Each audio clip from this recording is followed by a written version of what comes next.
looking at a problem that's been presented to me. I need to know what the plan is going to be. I've told you that I don't like the look of the way it's going in Italy at all, and we need to do something.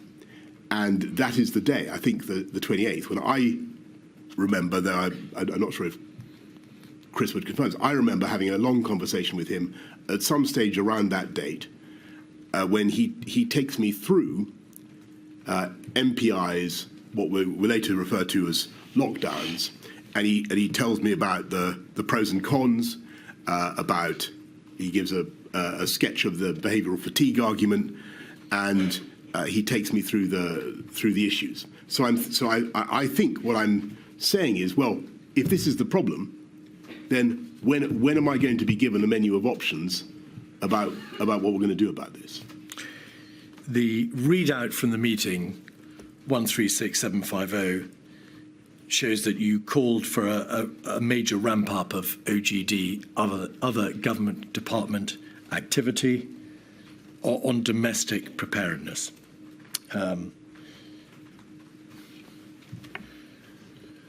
And that was the least we could do. Yes, if you just go over to I think the second page. Oh no, there we are. It's the top of the page. Thank you. I missed it. We need a major ramp up of OGD activity on domestic preparedness. We should use the COBRA meeting to land this point with the Secretaries of State. The Prime Minister agreed with the approach to publish an action plan. That's the plan that was published on the 3rd of March, was it not? Contain delay. He'll review the plan itself over the weekend. You read the draft plan over that weekend, did you not? The 29th and 30th of February. The first plan, yeah. 28th of February and the 1st of March. And you agreed to the need for early emergency legislation, and then there's a debate about repatriation. Do you, with hindsight, and I emphasise hindsight, Mr. Johnson, accept that the level of seriousness may not have been sufficiently communicated in this direction from you? Do you say you did enough? I think that I did what I could. I think the problem is that actually, if you exclude borders and test and trace is not as good as it cracked up to be, and if you're told that we've got ample supplies of PPE, I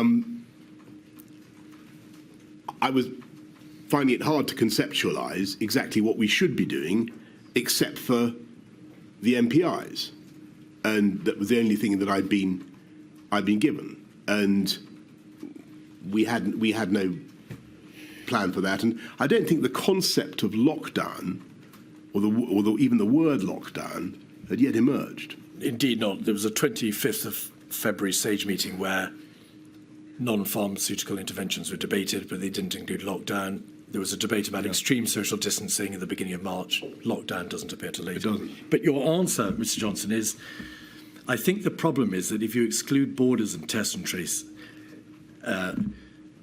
is not as good as it's cracked out to be. And if you're told we've got ample supplies of PPE, I was finding it hard to conceptualise exactly what we should be doing.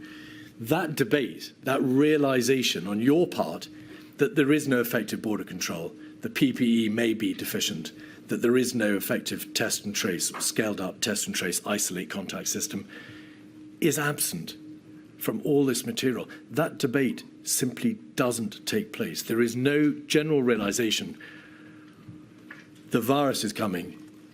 It's a 2% fatality fatality rate or 1% fatality rate, and we haven't got the measures in place to be able to deal with it. That debate doesn't take place. And I think that's right. And I think it's basically for the same reason that I've given, which is that although people intellectually can see that the RWCS could happen, as Catherine Hammond puts it, they still don't think that it's very likely to happen. And that's the reality. Now, in March, on the 2nd, you chaired your first COBRA.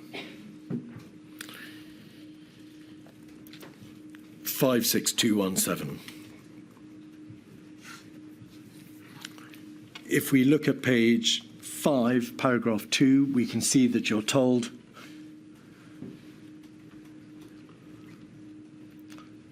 that contact tracing for the source of infection for the last 2 cases in the United Kingdom had not been successful. So just pausing there, even the limited test and trace system in the United Kingdom had failed to pick up what was still then only a relatively few number of cases. It had not picked up the last 2, and that in both France and Germany there was now sustained community transmission.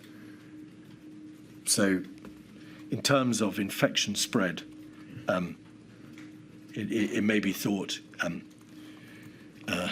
well, game over in terms of infection spread. The aim for the delay phase, if contained failed, was to delay the peak of infections, to reduce the peak and to minimise loss of life. Then in paragraph 3, the CMO said that interventions to delay the spread of the virus must not be implemented too early in order to ensure maximum effectiveness. There is material from SPY B, one of the SAGE subcommittees, on the 4th and 9th of March, also COBRA on the 4th of March and the 9th of March, which demonstrate that the Chief Medical Officer in particular said timing of implementation is crucial, compliance or despondence is heavily dependent on timing. I'm going to use the well-known phrase behavioural fatigue, although it has no scientific genesis. You understand the phrase and its meaning. To what extent were your decisions, and we're now getting into the phase at which social distancing measures were starting to be contemplated, to what extent was your decision-making process influenced by this notion that intervention should not be imposed too early?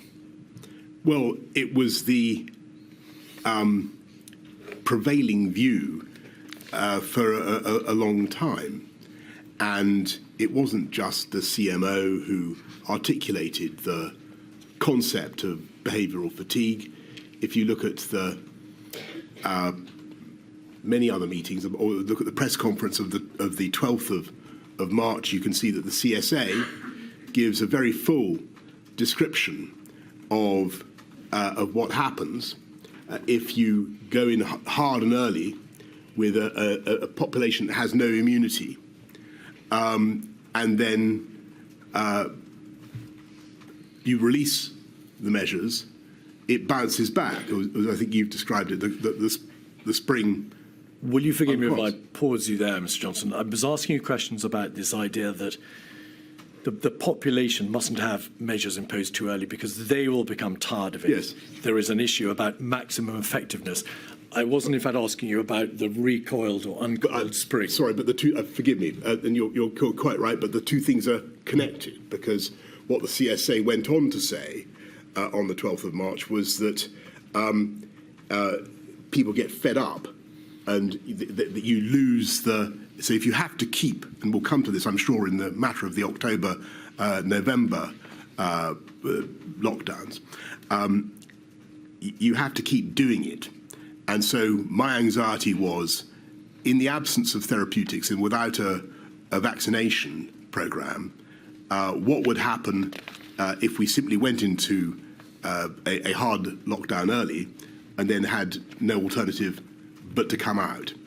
And so to answer your main question, that was an anxiety, a problem that was very prevalent during those early days.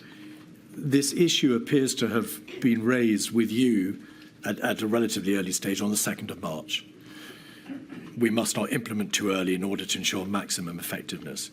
To what extent do you think it likely that you would have proceeded to implement measures earlier than you did had you not been told you mustn't go too early to ensure maximum effectiveness? What is the impact of this? What should the inquiry make of this debate?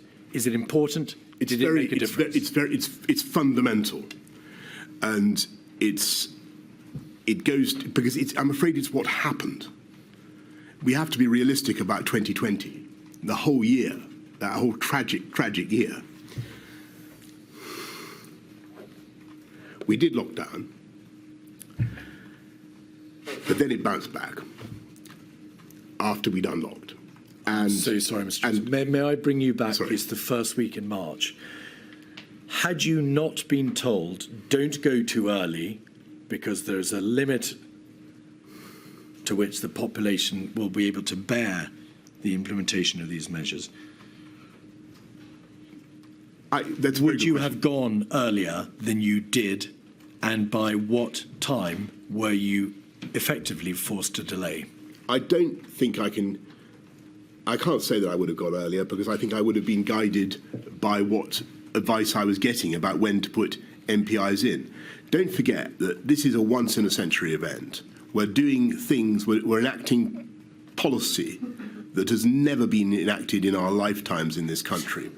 And to do it at the drop of a hat is very logistically difficult, but it was not something you rushed into. But having been told by the CMO, be careful, don't go too early, because the population might not wear it, did you consider saying to him, well, in this general debate about non-pharmaceutical interventions and social distancing, the public health demands, the likelihood of death and hospitalisation demand that we take these measures, regardless of whether the population are prepared to put up with it over time? Did you push back against this notion of don't go too early? I thought that the short answer is no. I don't remember. I don't remember saying to myself, absolutely candidly, I don't remember saying to myself, this is so bad, they must be wrong, I must overrule the scientists, or I must ignore the scientists, I must go. No question of overruling the scientists, so you were following the science. Correct, forgive me. I must ignore the that's a very important distinction. I must ignore the scientific advice and the threats to public health and of worse outcomes if we go too early, and I must simply maximise. I've got to deal with the problem in front of the windscreen. I've got to deal with it now. I didn't do that, and perhaps with hindsight I should have done. But as I said to you right at the outset of this hearing, I just don't know the answer. No, that's clear. Mr. Keith, is that a convenient moment? But by all means. It's just that we usually break every hour and a quarter, and I think that's probably enough this morning. Thank you. 20 to 2, please. Well, there we have it. The COVID inquiry breaking up. They'll be back at 20 to 2. But my goodness me, what a fascinating, rip-roaring account.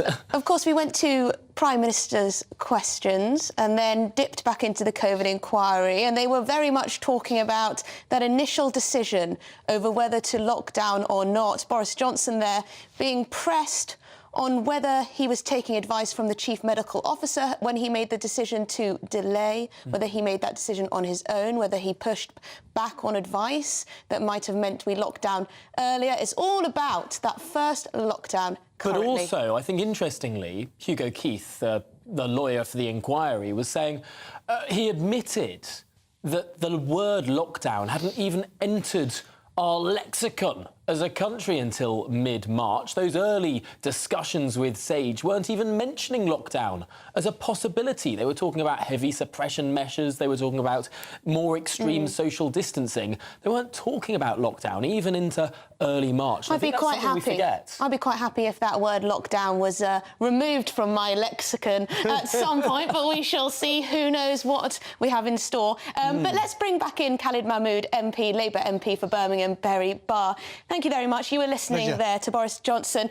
I guess rather than get into the nitty-gritty of that initial lockdown, what's your your overall take of what we're hearing from Boris Johnson?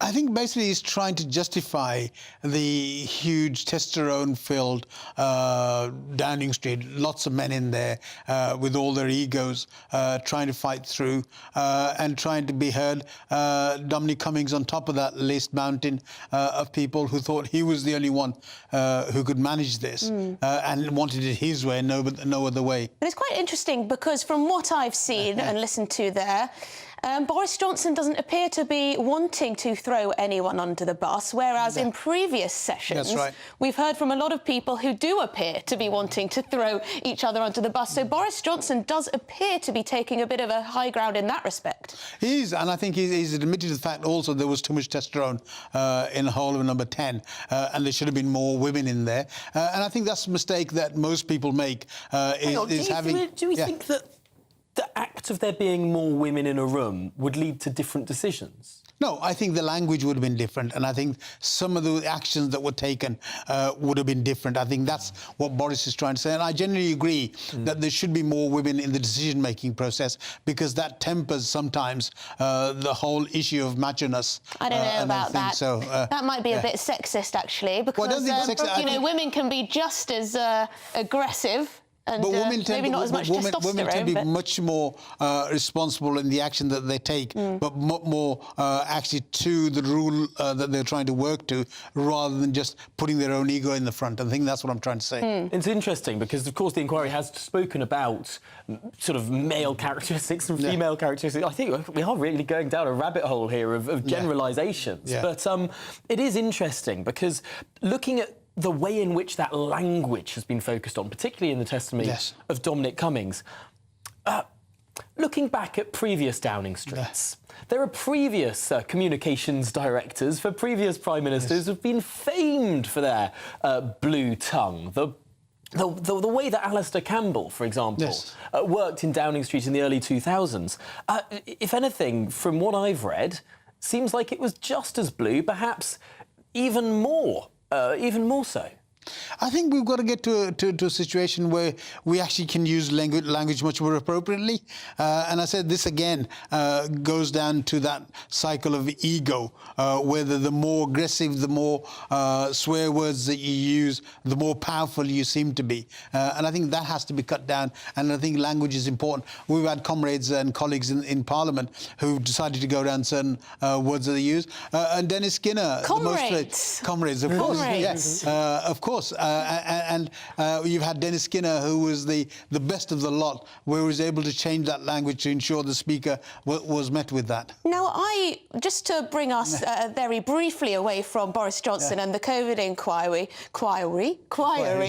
we are expecting to hear from the former Host Secretary, Suella Braverman, who is going to be delivering a rare resignation statement to the Commons, to the House, at about just after 2, I think, maybe 2:30. That's the current timing we're looking at. That's what's coming up. Now, of course, she's been very vocal since she left her position about the government. She believes the government should go further when it comes to legal migration. She'd bring that salary threshold higher. She'd make sure that dependents were... she's basically saying that she would make tougher measures, and the same when it comes to stopping the boats. What do you expect her to say? I think exactly that. I think she's been completely outrageous in the language that she's used, very much above what you would expect again from a Home Secretary. And what she's done is she's made huge pronouncements, and very stern pronouncement, but not achieved anything. So when you don't achieve anything and continue to make those pronouncements, I think that's what the problem is. She did all that, but what did she achieve? I want to talk about what Sir Keir Starmer said in Prime Minister's Questions, because there was a phrase that he cited. He said, it's not so much up yours, Delors, it's more take our money, Kagame, of course referring to the new treaty signed with Rwanda. I think we can show a little picture of a famous Sun newspaper headline from 1990. There it is, up yours, Delors. I'm amazed we're allowed to show this on daytime television. But this, of course, refers to when Margaret Thatcher took the battle to the European Union, or as it was then, the European Community. Party, battling against ECU, the pre-runner to the Euro. And of course, Margaret Thatcher is someone who got a lot of money back from Europe. Yes. I suppose what Keir Starmer's referring to is the dealings this government's doing tend to be giving a lot of money to Rwanda. Exactly, when the whole issue on migration has been throw money at it, and that hasn't achieved anything, whether it's been the hotels that we've used and people who escaped from those, or whether we had a huge deal spending over £140 million, £18 million on the BB Stockholm. It's money that we've just thrown away without getting any return for it. If we do see a Labour government come the next election. We will see a Labour government very soon. If we do, it's looking probable. It's looking probable at the moment, although you never know what the British electorate will do when it comes down to it. Do you foresee infighting when it comes to the thorny issue of immigration? Because you do have a range of views on the subject. Some people, I think you would admit, within the Labour Party would practically like to see open borders, who perhaps maybe don't believe in the term even of illegal immigrant, and then others who would be more hard line. Do you think this is going to be an ongoing debate, come what may, at the election? I don't think so. I think the Labour Party is much more disciplined now. You've seen the way we've changed from Jeremy Corbyn's era right across to where he is now. Jeremy Corbyn is suspended from the party for the fact that he wouldn't admit to his role in anti-Semitism. And I think those sort of issues are very important. So Keir has had a very disciplined party, and I don't think that will be an ongoing thing. There might be one or two individuals who might want to make a name in terms of that, but really, no, I think the overall party discipline will be very strong. It's fascinating looking back to the phrase, up yours, Dolores. Yes. And indeed to take our money, Kagame. I'm not sure whether that will catch on quite so much. But that was, of course, all in 1990, in the run-up to the resignation of Geoffrey Howe, who in many ways resigned over European policy and then performed probably the most famous resignation statement in the history of the House of Commons, talking about Margaret Thatcher smashing his cricket bats and all the rest of it, something that many people argue brought her down. We're expecting Suella Braverman to give a similar statement later today. Could that bring down Rishi Sunak? I think yes, and I think the fact the infighting that's going on in the Conservative Party now, Rishi is fairly weak as he stands, and I think that sort of an attack from Suella, I think will be certainly fatal, if not terminal. Well, we'll be bringing you at home the very latest on that Suella Braverman statement. We'll also be dipping back into Boris Johnson at the inquiry. Stay with us. Looks like things are heating up. Boxed boilers, sponsors of weather on GB News. Hi there, it's Aidan McKibben here from the Met Office with the GB News forecast. It's been a cold but bright start to the day, and it will stay dry for most of us until later. That's when rain returns from the Atlantic. Weather fronts are gearing up to move in from the west, areas of low pressure coming in. A change in wind direction as well across the UK will herald the return to milder but wetter weather through the next few days. But for the time being, it's crisp and bright for many, especially for parts of Scotland, central and eastern England. We keep clear blue skies into the afternoon. Further west, we've got the cloud building. First signs of the rain pushing into Northern Ireland and Cornwall by the middle of the afternoon. It's going to be milder here, 8 to 10 Celsius, but just 2 to 4 Celsius further east, despite the blue skies. Then an early frost in the east as we go into the evening, but quite quickly the cloud rushes in, the rain pushes in, and it's going to turn wet and windy across the UK as the night progresses. Of course, as the cloud builds, temperatures will rise through the night. So these are the kinds of temperatures by the end of the night: 3 to 4 Celsius in the east, 8 to 10 further west, similar to the temperatures that we'll see during the day today. Then it's a damp start to the day on Thursday. There will be some hill snow at first across higher parts of Scotland and northern England, but quite quickly that all turns to rain. And that rain will be heavy at times, especially in the west through the afternoon. It'll be windy with the risk of coastal gales, but some brighter skies in Northern Ireland by the end of the day.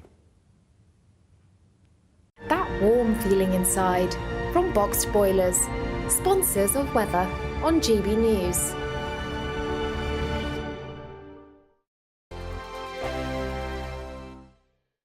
Wake up to the headlines with Headliners every morning at 5 a.m.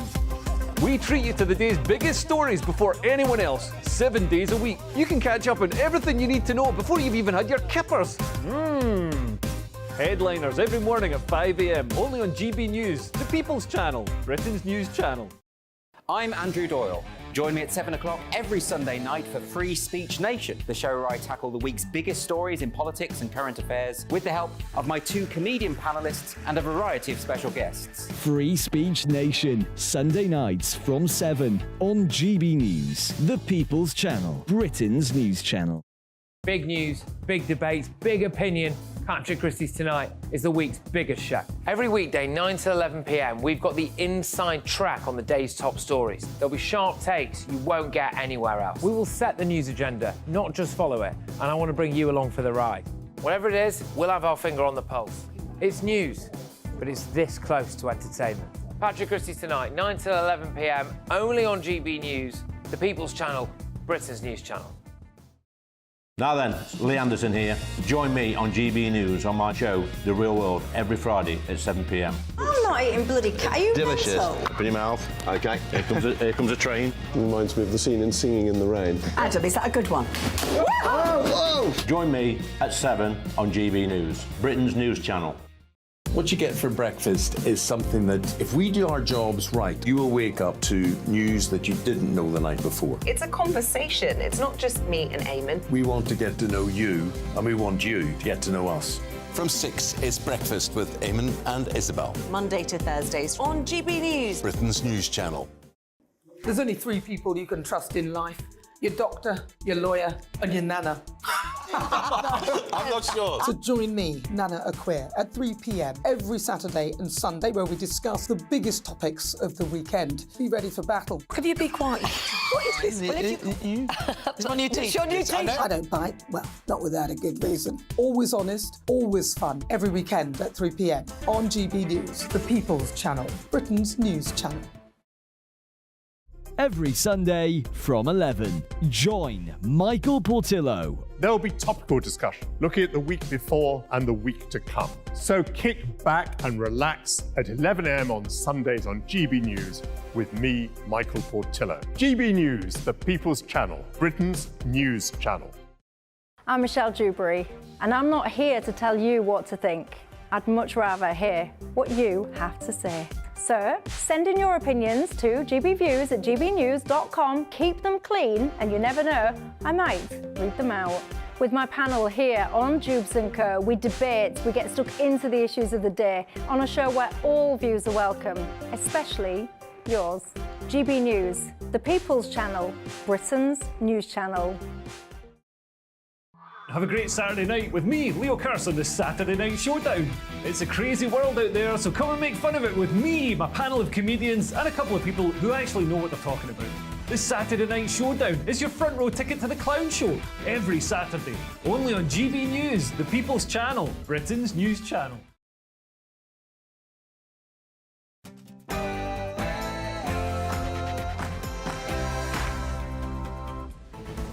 Good afternoon, Britain. Today, an enormous day, both in Parliament and in Paddington. Why? We're hearing from Suella Braverman, the former Home Secretary, and her astounding resignation statement that we're expecting within this hour. Also, Boris Johnson before the COVID inquiry. Yes, I wonder what Suella Braverman will have to say. We can imagine quite a lot of what she will. I imagine she'll want to lay in to the Prime Minister a little, lay into the government's plans on immigration. She certainly does not believe they go far enough. She'll probably also rip apart the current plans for Rwanda, she's already suggested that it doesn't go far enough, hasn't she? She has, and it's interesting because the government has announced a raft of new measures at the start of this week, not just to deal with illegal migration with the new treaty signed just yesterday by the Home Secretary, but also the situation around legal migration, the tightening of controls in that points-based system that was announced earlier this week on Monday. Could the former Home Secretary have some pretty damning words for both of those moves? Will they have gone far enough for her? Yes, and of course we'll be bringing you the highlights from Boris Johnson at the COVID inquiry as we get them. But first, let's get your news headlines.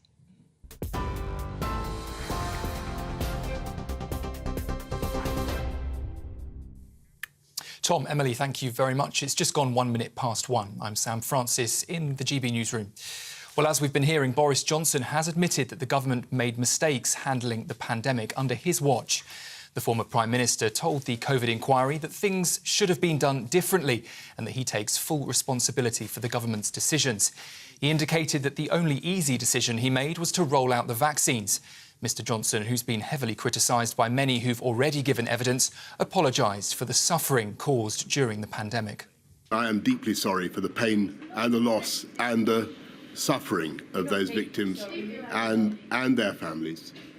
And grateful though I am to the hundreds of thousands of healthcare workers and many other public servants and people in all walks of life who helped to protect our country throughout a dreadful pandemic, I do hope that this inquiry will help to get the answers to the very difficult questions that those victims and those families are rightly asking.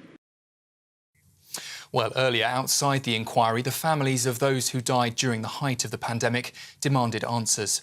People need to be accountable. These decisions led to the deaths of thousands of people who never should have died. If we'd have had a different government at the time that wasn't so callous and chaotic, thousands more people would have been alive. I believe that Mr Johnson's incompetent. He's incompetent to the degree that he employed people like Matt Hancock as a health secretary, who's clearly out of his depth. And I just really want to sit here and look him in the eye and see what he has to say. In the last hour, the Prime Minister has defended the government's approach to tackling migration with his latest Rwanda treaty. It's after the Home Secretary James Cleverly signed a new agreement in Kigali yesterday, which he says addresses the Supreme Court's concerns about sending asylum seekers to the African nation. During Prime Minister's questions, Rishi Sunak said the agreement would serve as a deterrent for illegal migrants. We have signed a new legally binding treaty with Rwanda, which together with new legislation will address all the concerns that have been raised, because everyone should be in no doubt about our absolute commitment to stop the boats and get flights off. Because, Madam Deputy Speaker, and this is the crucial point that the Honourable Gentleman doesn't understand, deterrence is critical. Even the National Crime Agency have said that you need an effective removals and deterrence agreement if you truly want to break the cycle of tragedy that we see. Sir Keir Starmer, though, described the policy as a gimmick and said that the New Deal meant some Rwandan refugees will come to the UK. Article 19 of the treaty says the parties shall make arrangements for the United Kingdom to resettle a portion of Rwanda's most vulnerable refugees in the United Kingdom. So how many refugees from Rwanda will be coming here to the UK under the treaty? Suella Braverman is set to make a statement in the Commons later at around 2:40 in what could be a major intervention in the growing issue of migration. GB News understands the former Home Secretary will call the Prime Minister's leadership into question. Up to 10 MPs have already threatened to quit over the government's hardline approach on Rwanda. Senior Conservatives have issued a warning that overriding the European Convention on Human Rights would be what they've described crossing a red line. Today, a milestone for the families of victims of the Hillsborough disaster. Those are the words of Bishop James Jones. It says the government signed a new Hillsborough Charter. It sets out a series of expectations for how public bodies should act in the aftermath of a major incident. And it means bereaved families will be better supported. Well, speaking a little earlier in the Commons, the Prime Minister pledged that the experiences of victims' families must be learnt from. Have suffered multiple injustices. The loss of 97 lives, the blaming of the fans, and the unforgivable institutional defensiveness by public bodies. I'm profoundly sorry for what they have been through. Today, the government has published its response to Bishop James Jones's report to ensure the pain and the suffering of the Hillsborough families is not repeated. Veteran TV executive Samir Shah is expected to be appointed as the next chair of the BBC. He's said to follow Richard Sharp after he resigned earlier this year. Sharp was found to have breached rules on public appointments in connection to a secret £800,000 loan made to Boris Johnson. He's since been replaced by acting BBC chairwoman Dame Ellen Kloss-Stevens. Passengers are facing yet another day of travel disruption as train drivers walk out in their long-running dispute over pay. ASLEF union members at 5 train operators are striking for 24 hours in the latest of a series of stoppages this week. Some of the busiest commuter rail routes in the country will have limited services or no trains at all. ASLEF says its members will continue taking industrial action until they receive an improved pay offer on the one that was made earlier this year of 8% over the next 2 years. This is GB News across the UK. We're on your TV, in your car, on digital radio and on your smart speaker. Now back to Tom and Emily.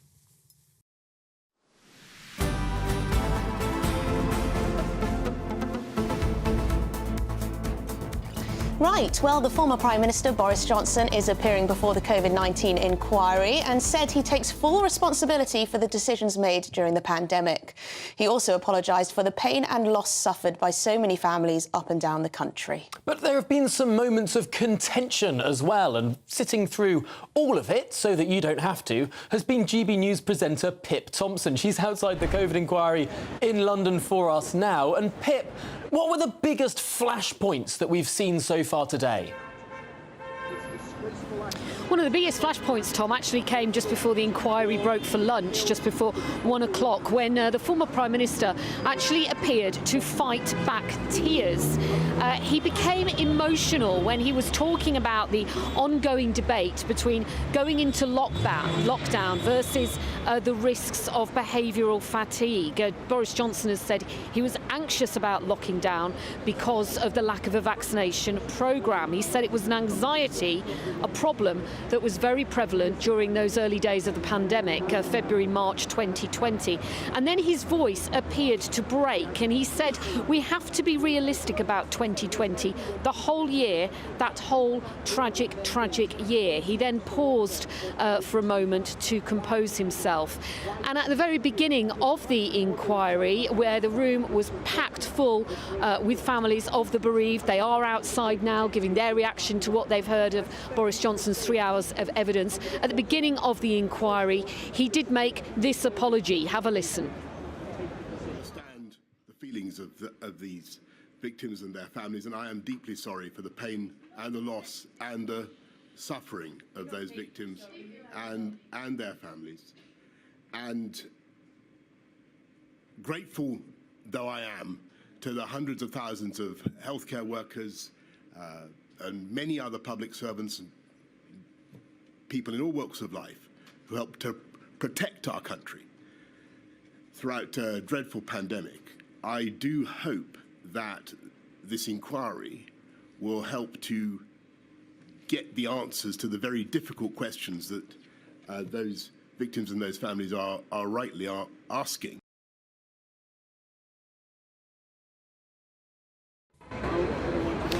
And it was around the time of that apology that Baroness Hallett, who's chairing the inquiry, she had to step in because a number of people had to be ejected from the room for standing up, holding up posters and then refusing to sit down again. What has become very clear during the course of Boris Johnson's evidence is that there was a complete disbelief, if you like, about the scale of this pandemic. And he said, Boris Johnson, that his mindset, like the overwhelming majority of ministers and officials in Whitehall between January and mid-February 2020, was simply not as alarmed as it should have been. And he said the scientific community within Whitehall wasn't telling us that this was something that was going to require urgent and immediate action. He also said that the scenes from Italy in February 2020 really rattled him. He said he remembered seeing a note somewhere that the fatality rate there was 8% and thinking that it was appalling. He said, I didn't think the number could be right. I look at all this stuff with horror now and should have collectively twigged much sooner.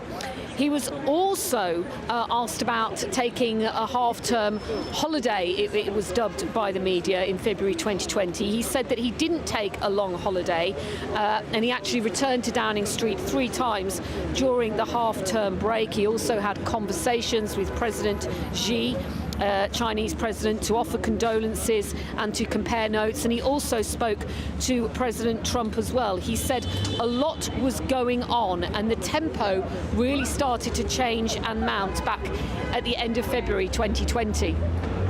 Very interesting, Pip. And behind you, it appears as though there's a rather large crowd there. It's hard to differentiate between journalists and reporters, and potentially bereaved families are there. Are there also political protesters?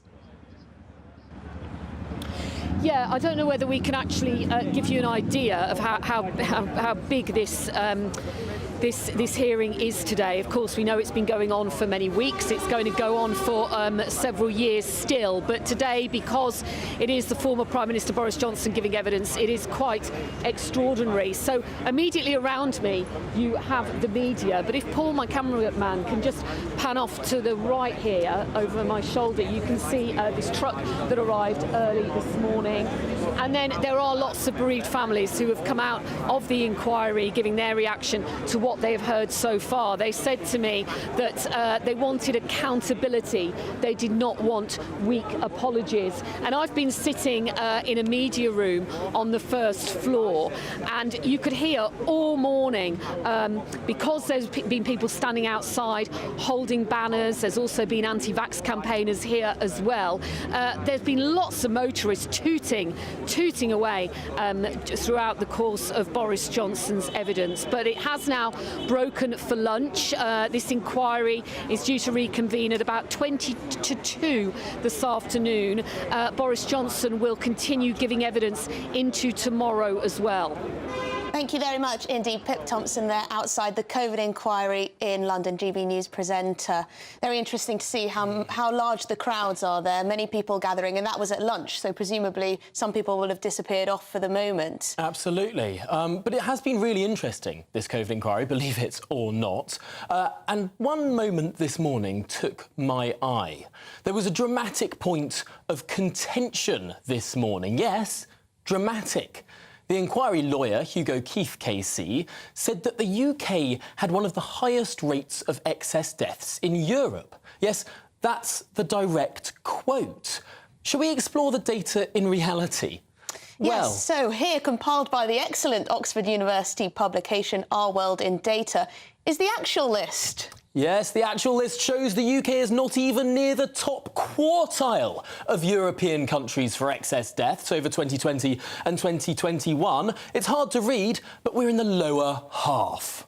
Indeed, the inquiry lawyer himself backtracked, instead confirming his comparison was actually about Western European countries. I noticed that in your opening preamble a few months ago, you produced a slide saying that the UK was, I think, second only to Italy for excess deaths. Correct. That's not, to the best of my knowledge, the case. And I think that all I would say is that many other countries suffered terrible losses from COVID. The evidence before Milady is that the United Kingdom had one of the highest rates of excess death in Europe. Almost all other Western European countries had a lower level of excess death. I've seen. Italy was tragically in a worse position than the United Kingdom. Well, I don't wish to contradict you, Mr. Keith, but the evidence, the ONS data I saw put us, I think, about 16th or 19th in a table of 33. In Western Europe, we were one of the worst off, if not the second worst off. See what he did there? He changed his parameters from Europe to Western Europe. Perhaps next he'll change it even smaller. Were we the worst in the British Isles? But what's the truth? Here's the scrambled mess of excess death tolls across European countries. Now, it's impossible to see Britain amongst all of these lines because it's buried in the middle. Yeah, there we are, in the middle of the pack. But Mr. Keith KC quickly insisted he was instead talking about only Western Europe. which is here on this graph. Now, it's probably quite easier to see where we are. We are, if we look at the next slide, right there in around the middle of the pack of Western Europe, not the highest. So the only way you make the UK look as if it's anywhere near the top of the range is if you include the Scandinavian countries. Yes, including Sweden. How very interesting. I'm not sure the COVID inquiry lawyer would want to make that comparison. Again, the UK not even the top country, not the second top, not the third top in that group of Western European countries. But it's interesting. It does beg the question where Hugo Keith KC is getting his information from. Shall we speak to barrister and writer Stephen Barrett? Stephen, thank you very much for joining us on Good Afternoon Britain.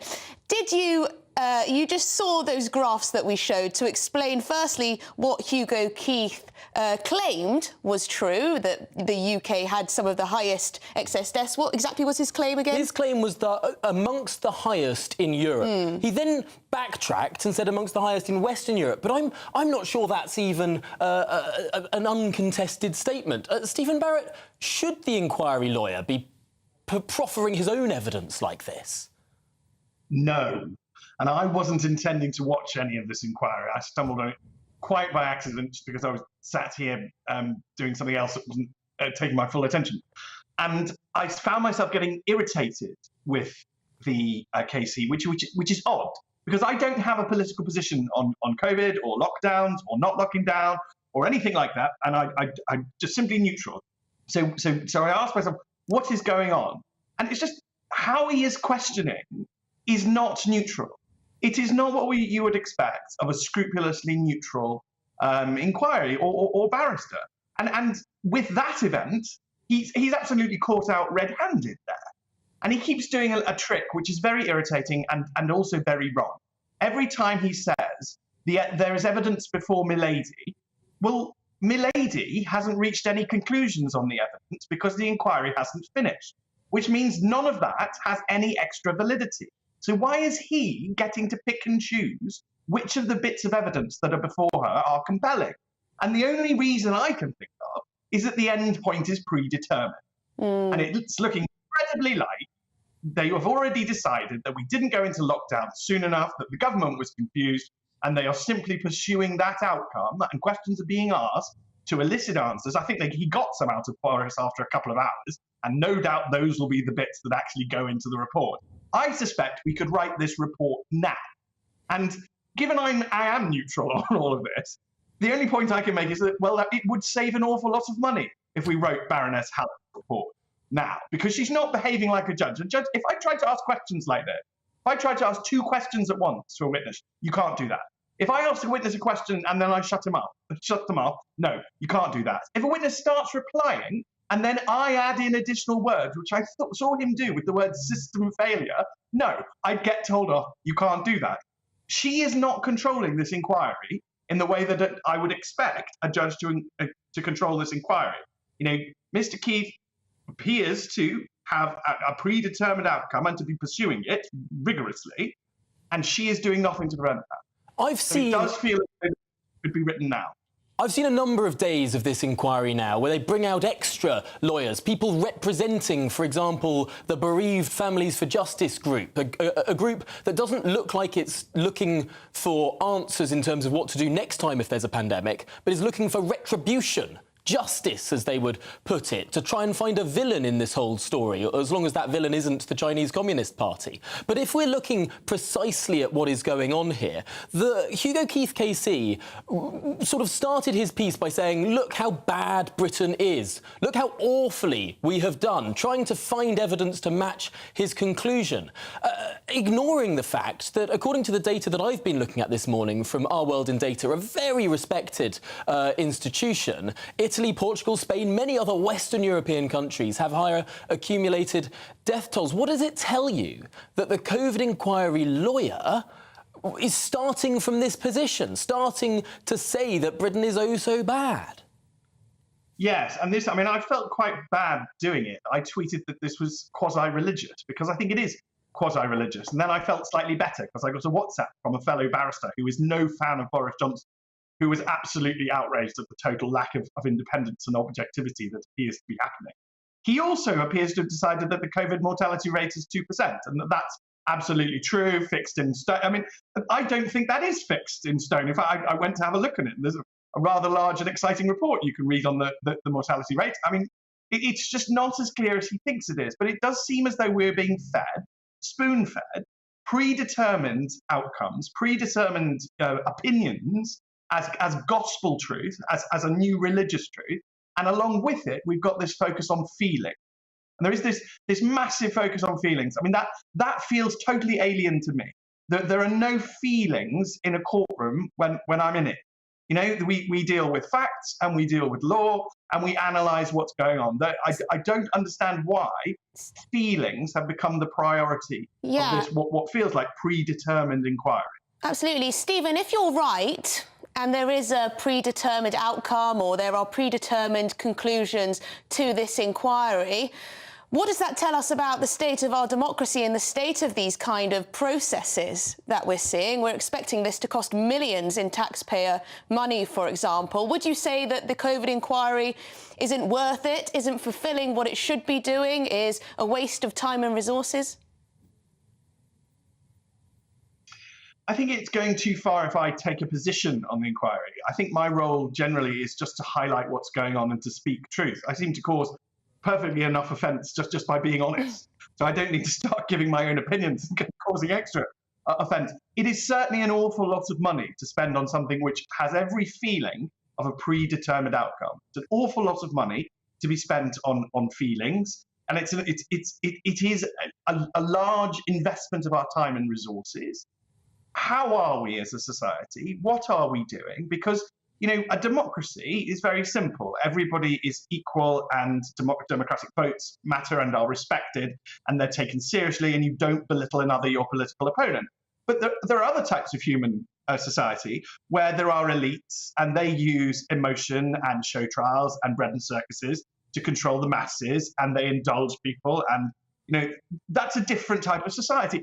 Which one are we? Because I always thought we were the first kind.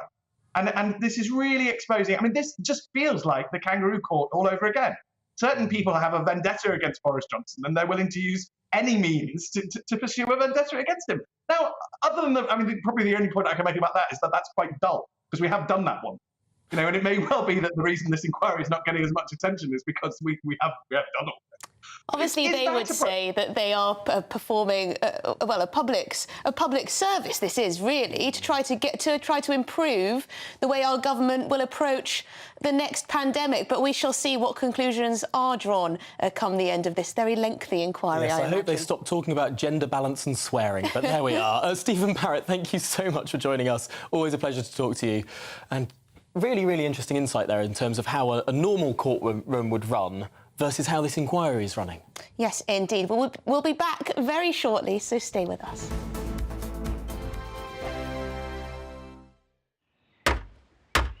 Who is it? We're here for the show. Welcome to the Dinosaur Hour with me, John Cleese. I was married to a therapist. And you survived? I thought we were getting Hugh Laurie. Second best. You interviewed Saddam Hussein. What's that like? I was terrified. I'm playing strip poker with you three. Oh! No, thank you. My CDs need to be put in alphabetical order. Are you going to be problematic again? The Dinosaur Hour. Sundays on GB News. Good afternoon, Britain. Good afternoon, Britain. Join us, Tom and Emily, To find out what's happening in the heart of Westminster. and why it matters to you.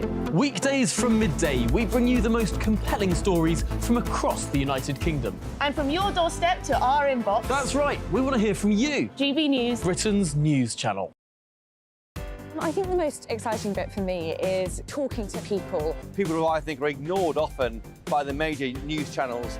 We're going to give news they want to hear. There's a voice there that needs to be heard. I think there's a chance here for a diversity of opinion to be expressed, which you don't find elsewhere. It's really exciting. We don't hold back. We're free to say how decisions that are taken here affect us all around the country. Only on GB News, the People's Channel, Britain's news channel. I'm Michelle Dewberry. And I'm not here to tell you what to think. I'd much rather hear what you have to say. So send in your opinions to gbviews@gbnews.com. Keep them clean, and you never know, I might read them out. With my panel here on Jubes & Co, we debate, we get stuck into the issues of the day on a show where all views are welcome, especially yours. GB News, the People's Channel, Britain's news channel.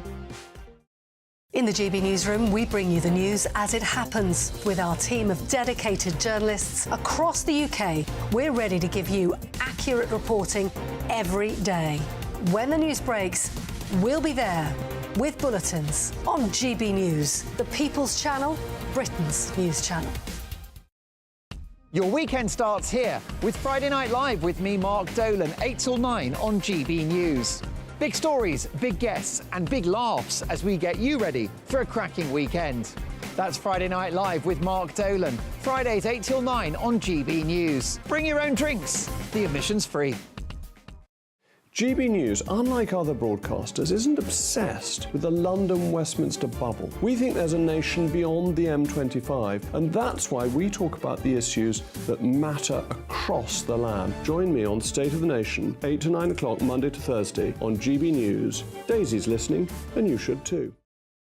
Tired of the usual focus-tested, pre-prepared Westminster runaround? Well, so am I. So you want higher taxes? Is your department to blame for this? Are you rethinking this policy? Every Sunday at 9:30, I'll be sitting down with those in power to get the truth about the issues affecting you. Let's be honest, we've known about the cost pressures of this project for years, not months. That's the Camilla Tominey Show, a politics show with personality. On GB News, the People's Channel, Britain's news channel.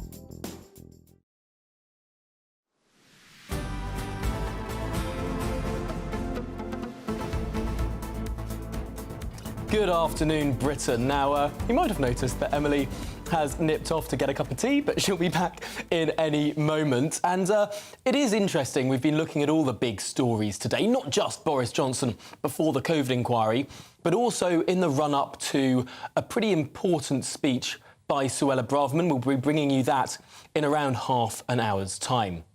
But beyond that, there's also another further story today, which is that Number 10 has responded to a report published in 2017 examining the ordeals faced by the families affected by the Hillsborough disaster. The government has today confirmed the signing off of the Hillsborough Charter, pledging to learn lessons following the disaster. A duty of candour will also be placed in policing in England and Wales, promoting an environment of openness, honesty and transparency. Well, consultations are expected to take place to supply free legal help for bereaved families after inquests, after major incidents and terrorist attacks. Let's speak to our political correspondent, Catherine Forster. Catherine, this announcement has been a long time coming.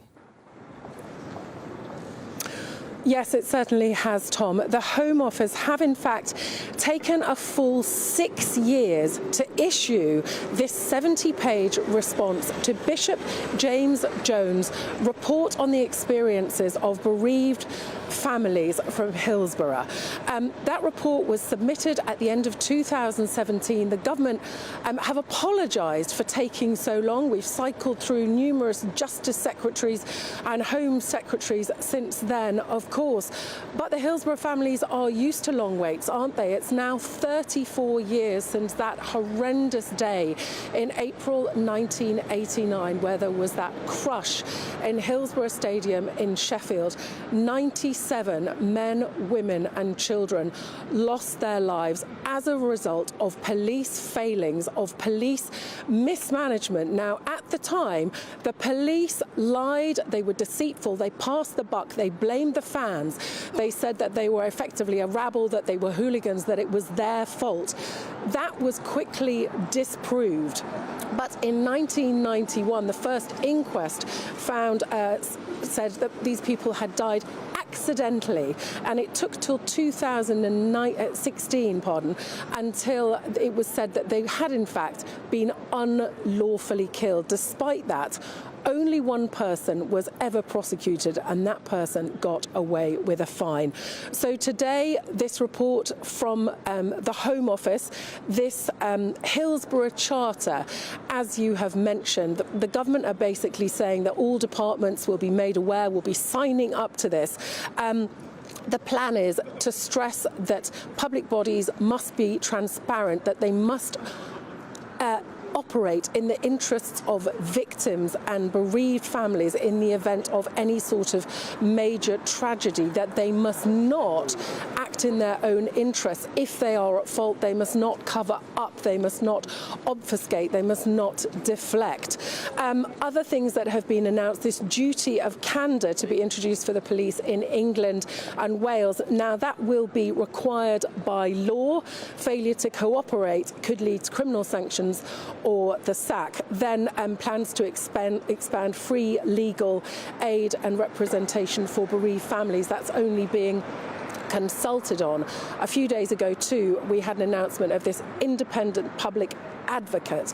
Bereaved families said that they struggled amongst everything else. They didn't have a central point of contact. They didn't know who to deal with, who to help them. That's to help them. But I suspect a lot of the bereaved families will want to have seen the government go further, to have brought this duty of candour, if you like, this Hillsborough Charter, to have wanted to see an actual law applying to all public sector workers to do the right thing, and that, at the moment, is still lacking. Well, Catherine, thank you so much for bringing us the very latest from such an important announcement today. Now, up next here on GB News, we'll be talking to our political editor, Christopher Hope, who has some very interesting news as to why the Prime Minister will be missing Suella Braverman's resignation statement. That to come after the bulletins with Sam.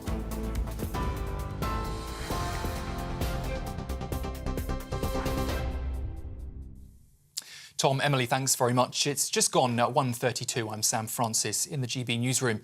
Our top story this hour is Boris Johnson admitting that mistakes were made during the pandemic under his watch. The former Prime Minister told the COVID inquiry that things should have been done differently and that he takes full responsibility for the government's decisions.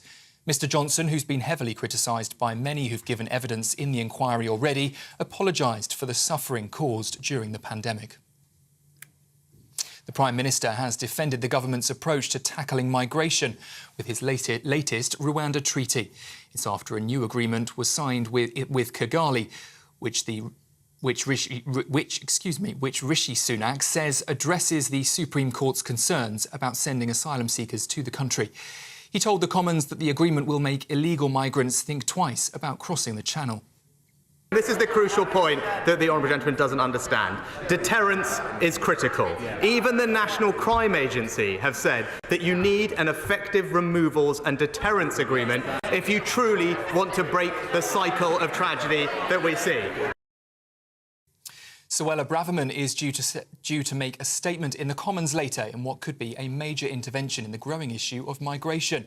GB News understands that the former Home Secretary will call the Prime Minister's leadership into question. It comes as up to 10 MPs have already threatened to quit over the government's hardline approach on Rwanda. Senior Conservatives have issued a warning that overriding the European Convention on Human Rights would cross a red line. And the government has signed a new Hillsborough Charter responding to the report published in 2017 that examined the experiences of the families affected by the Hillsborough disaster. A duty of candour will also be introduced for policing in England and Wales that promotes an environment of openness, honesty and transparency. The Charter also sets out a series of expectations for how public bodies should act in the aftermath of a major incident. And it means bereaved families will be better supported. As ever, you can get more on all of those stories by visiting our website, gbnews.com.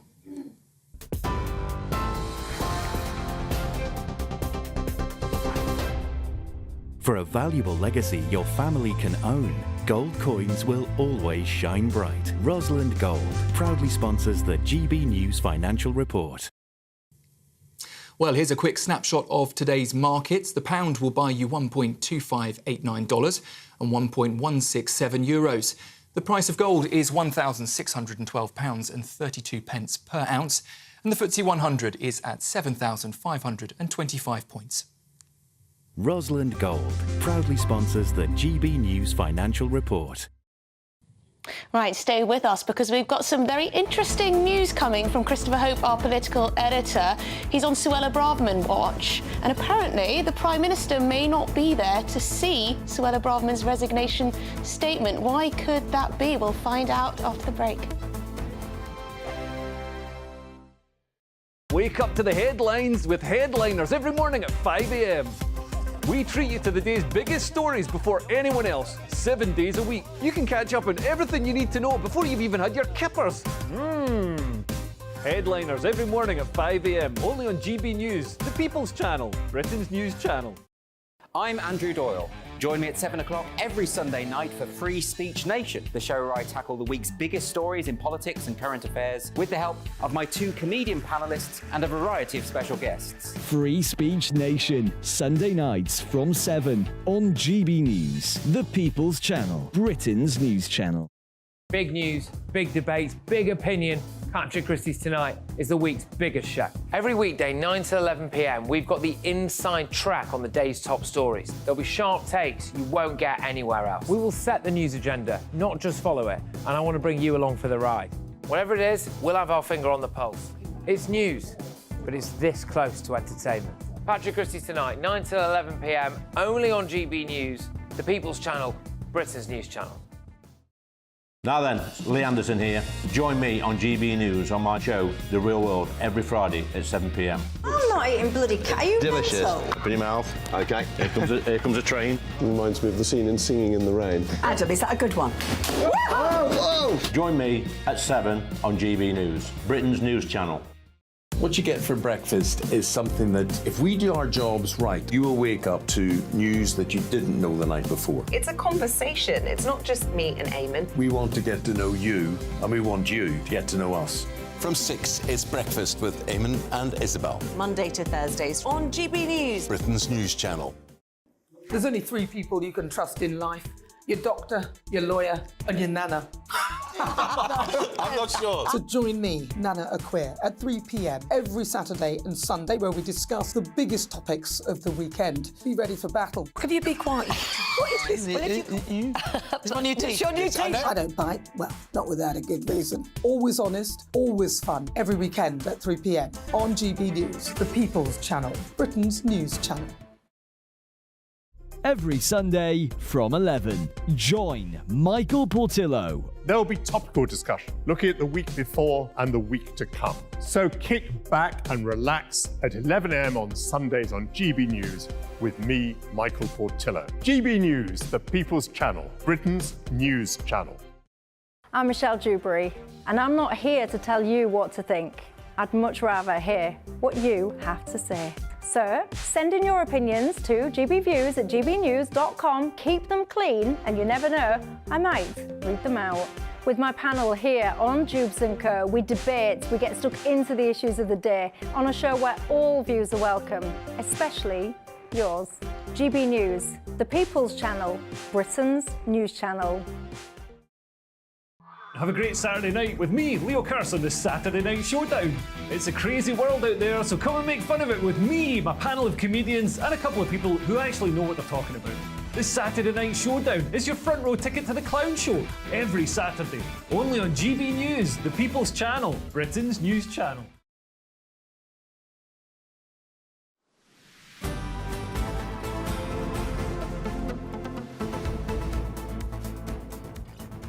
Well, the former Home Secretary, Suella Braverman, will deliver a resignation statement to MPs later today. It's set to call into question the leadership of Rishi Sunak. But will he even be there? Has he found something better to do? Convenient, eh? Our political editor, Christopher Hope, joins us from Westminster and has the answer. Christopher, will Rishi Sunak be in the Commons for Suella Braverman's statement in around half an hour's time? Look, Tom, Emily, he's a busy man. He's got the country to run. Of course he's not going to be there. No, he's got on a phone call with the G7 world leaders discussing big stuff, important stuff, Israel, Hamas and the like. At the same time, around 2 o'clock, which we'll be showing on GB News, we'll hear the first public statements from Suella Braverman, who he sacked as Home Secretary. This is called a personal statement. They're very rare, not often granted by the Speaker of the House of Commons. The last one to be granted, in fact, was by Sajid Javid in July last year when, guess who, Boris Johnson was Prime Minister. And at that point, Mr Javid said enough was enough with that leader. Now, we don't think that Ms Braverman will go as far as that in her statement. She'll be talking a lot about immigration, a lot about ECHR, the European Court of Human Rights, whether the UK should partially withdraw from that to get this Rwanda plan off the ground. It comes at a very, very sensitive time for the government right now. This plan, this bill, the Rwanda bill, we're calling it in shorthand, was not discussed at lobby in the Cabinet yesterday, but we understand it should be published as soon as today or tomorrow. So when that emerges, a lot of Tory MPs on the right will be poring over the detail to see if they think it can actually deliver on the promise of making this Rwanda plan work to process small boats arrivals, not in the UK, but in Rwanda. And of course, the Rwanda bill is required because the Supreme Court ruled last month, didn't they, that the current plan was in breach of European human rights law. It's a real test here for Mr Sunak. Can he command the right? I can reveal that the Common Sense group of Tory MPs is meeting tonight with the ERG, the European Research Group of Tory MPs. The so-called Awkward Squad is holding its third meeting in 3 days tonight. MPs, ministers from both sides of the government, on the left and right, are on resignation watch. Where this bill lands is absolutely vital to ensure that the PM can have a quiet weekend. Now, I can understand why Rishi Sunak might find something more important to go to at that time. But Rishi Sunak, he didn't want to meet with the Greek Prime Minister because it was inconvenient. He now doesn't want to sit through Suella Braverman's statement because it would also be inconvenient. Is he running scared? Well, to be fair to him, he's not. I did ask Number 10 whether Mr Sunak had arranged this G7 call to coincide with the moment when Ms Braverman speaks, and they said no, it was arranged by other people, it wasn't a UK request.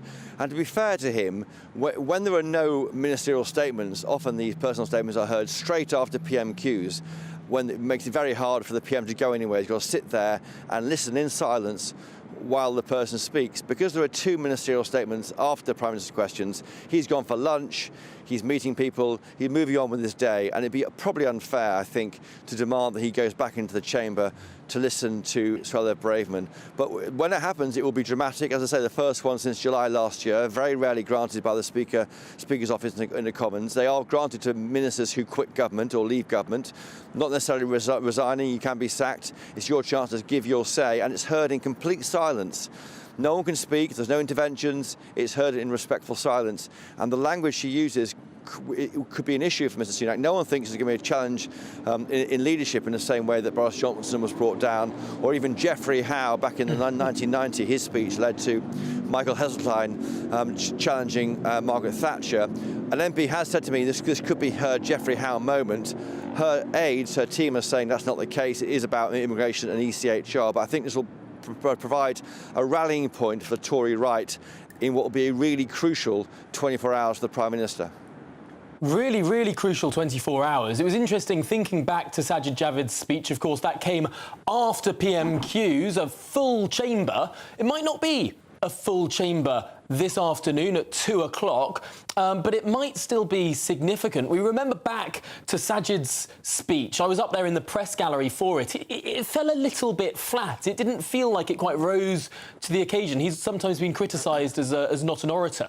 But then thinking back to Geoffrey Howe's speech, where he gave that famous cricketing metaphor, not that they were all batting for the same side, but that the team have found that the bats had been broken before the match by the team captain, if you were a betting man, where do you think this Suella Braverman speech will land on the spectrum of these seismic historical speeches from Howe to Javid? Towards Javid on your spectrum there, Tom, I don't think it'd be necessarily as full-on as Howe. I mean, Howe, essentially, that was a coup de grace. That was the moment at which authority drained away from Margaret Thatcher, who by then had been Prime Minister for 11 years, of course. And with Johnson, it was the beginning of the end, although that had been signalled really by the resignation of Javid and also, of course, Rishi Sunak, who's now the Prime Minister, a few days earlier. And I think events were in train, and the Javid's statement wasn't a part of that. I think this is more a kind of cri de coeur from the Tory right. The right feel bruised in government. They are no longer really at the top table of cabinet since Suella Braverman was removed. They feel they don't know what's going on. They're forming these groups that meet outside of whips, outside of the government, to work out what to do next. But they can't really replace him. No one's thinking there's going to be a challenge against Sunak. It may be that votes of no confidence go in, letters of no confidence go in to Graham Brady, the chairman of the 22 committee, and it may be that the number of 50 or so letters is passed. And there may be a vote of no confidence is a way to almost a wake-up call for the Prime Minister, but no one thinks anyone's going to dethrone him at this stage.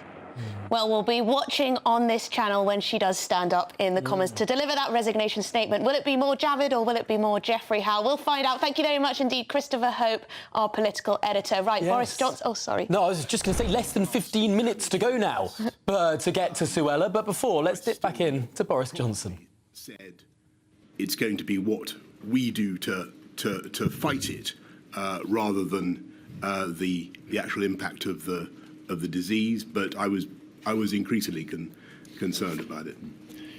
You have, in fact, already given evidence to the inquiry in relation to why, you suggested at an earlier stage, there were comparisons properly to be drawn with swine flu, and you've described the importance to you of not talking the economy down. The first line, he doesn't think anything can be done. May I just ask you this? This date, the 3rd of March, comes, of course, after your meeting with the Civil Contingency Secretariat. It comes after the COBRA, at which there is some early debate about measures and what can be done. And if you did say on the 3rd of March to Mr. Cummings, I don't think anything can be done, that casts a very significant light upon what you were being told around that time. I don't think I can't say exactly what I said to my advisor, nor would I necessarily place too much reliance on his reporting of what I said. But I think my impression was at that time that, because of what we've said about borders, because of what we said about the other measures open to us, that it goes back to the questions I was asking.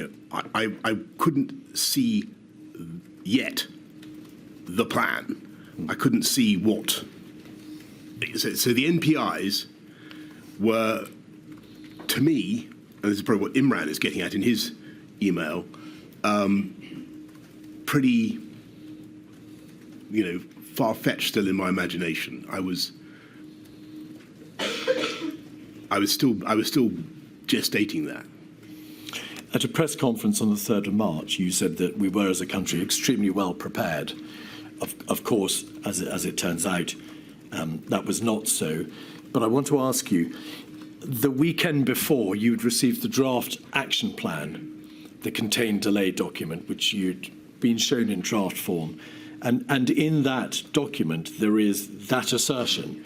We are well prepared and we have plans in place, etc. Do you think you told the world that we were well prepared on the 3rd because you had seen it in that action plan, the draft of which you've been reading over the weekend? Yes, this is the second. This is the weekend of the 28th of February, 1st of March. Was there a leap year? Was there a 29th? I really don't know, Mr. Johnson. I can't assist you with that. Anyway, it's certainly true that I was the general reassurances I was getting were that we were well prepared. So the scales had not yet fallen about, for instance, test and trace. Indeed, and you shook hands with patients at the Royal Free Hospital on the 1st of March. You know that, of course, you were later criticised for that. May we take it that you hadn't seen, or at least you hadn't been advised of the contents of the Spy B paper of around that time. In fact, the paper came later, the 3rd of March, but advice was given generally before that, advising against greetings such as shaking hands. Did you know? I didn't, but I do think that it was. I shouldn't have done that in retrospect, and I should have been more precautionary.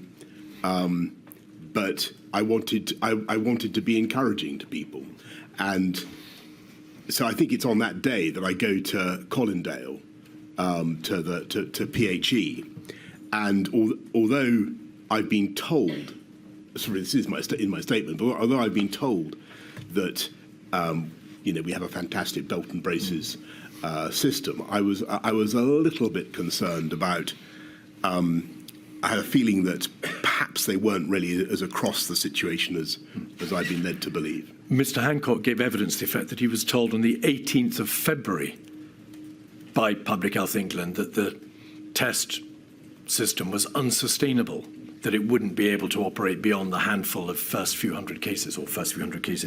Did you know that when you visited Colindale? No, and in fact, I think I gave a clip to the media, which I gave some figure for the number of daily tests that I believed that we were doing, and I do remember Chris being CMO, being quite sounding confident, at least to me, about the number of tests we were capable of doing at around that time. I can't remember the exact. All right. Cobra on the 4th of March, you chaired that. You were presented with a paper, Potential Impact of Behavioural and Social Interventions, 56158. Again, it's illustrative of what you were being told at the time, Mr. Johnson, because it makes plain that behavioural and social interventions can be applied as part of an HMG response, including the expected impacts. The note doesn't cover economic, operational, policy considerations. SAGE has not provided a recommendation of which interventions or package of interventions the government may choose to apply. So the first question is, did you understand that SAGE was never going to be telling you, Mr. Johnson, you must do this? It could only ever provide advice about the nature of the interventions and the consequences and the risks and so on. It could never tell you what to do or what you had to consider doing. That's right. I mean, SAGE is like it's a doctor-patient relationship. The doctor can't order you to do things. The doctor is not responsible for what you do. The doctor says, if you do this, then that. If you fail to do it, then the other, and that's basically how it works and should work. Was the Chief Medical Officer around that time, the 4th of March, telling you, however, you must now start considering these behavioural and social interventions? And of course, the first one, you'll recall, is imposed on the 12th of March. Yes. But we don't know when you first started to. So as I said before the break, actually the CMO and I had a heart-to-heart about non-pharmaceutical interventions, about a lot of aspects of it, particularly from a public health point of view, the costs, and he really stressed that. So we had thought about it, and I could see that was the direction in which things were starting to go.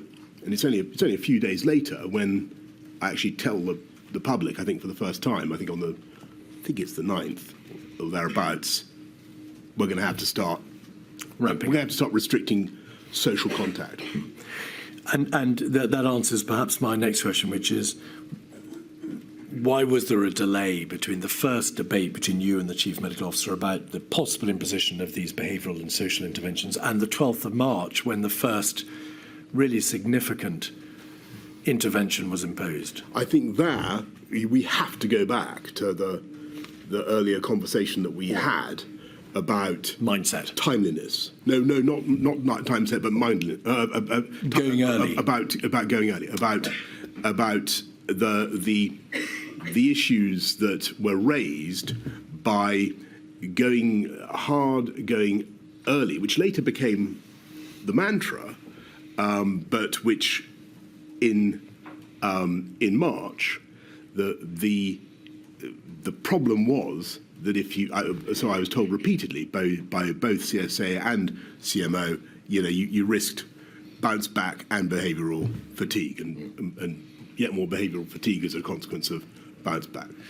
There's a graph on page 2 of this document which shows what the waves, that's to say the transmission of the virus, would be likely to be, depending on whether or not there was mitigation, that's to say intervention, or no mitigation, or moderate intervention. And you can see the different colours of the graph of the lines, Mr. Johnson, depending on whether or not they were very stringent or less stringent. So it was plain to you, wasn't it, that if no steps were taken, there would be a massive first wave. That's the black wave. But if it was reduced to some extent, there would be moderate transmission, the blue wave, and then a more severe intervention would be the high transmission reduction. But to make absolutely plain, if we look at page 5, there was at this stage on the 4th of March no mention of a lockdown as such. There were a range of potential interventions, from stopping large events, closure of schools, home isolation, whole household isolation, social distancing, impact. We can see there on the right. All these things. But no lockdown. No, and that's quite right.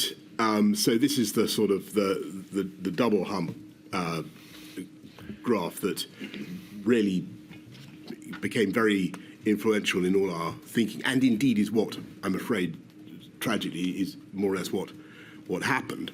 But the measures that we could take to depress the first curve, first wave, were all very much couched in with caveats about timeliness and not going at the right moment. And it's right to say, isn't it, that so the wording that the Chief Medical Officer used with you and spoke in Cobra on the 2nd of March must not be implemented too early was with reference to interventions, plural. Yes, and if I could offer a suggestion as to what was really going on, I think that, and it is clear, we simply didn't realise how fast the disease was spreading, and if you remember, the predictions were that the peak was going to come in mid-May or June. I think, and it was really well in advance of that. If we go back to page 2 and the graph, you can see that it's put there in terms of spring, summer and autumn. Yeah. But there was no suggestion on that graph that the peak of the black unmitigated wave would be the end of March or the beginning of April. That's correct. Speeding up now, because we're coming now to the final decisions in March. WhatsApp messages from Mr. Hancock, or rather his WhatsApp group, the WhatsApp group he shared with Mr. Cummings and Mr. Slack, suggests that around this time on the 5th of March, they debate telling you to stop saying business as usual. Did you recall that debate with them? I don't, and nor do I even remember saying that, but using the phrase. But I think what I might have said is, until such time as we tell you to do X, Y, Z, it's business as usual. But I don't remember that debate. You've described the genesis of the herd immunity debate. May I just please show you a WhatsApp entry or WhatsApp communication from the 14th of March, so running forward a bit to the weekend at which there was a distinct change in strategy. Yeah. If we could just look at the 14th of March, 7:17 a.m., so I think it's page 3 of 48399. We can see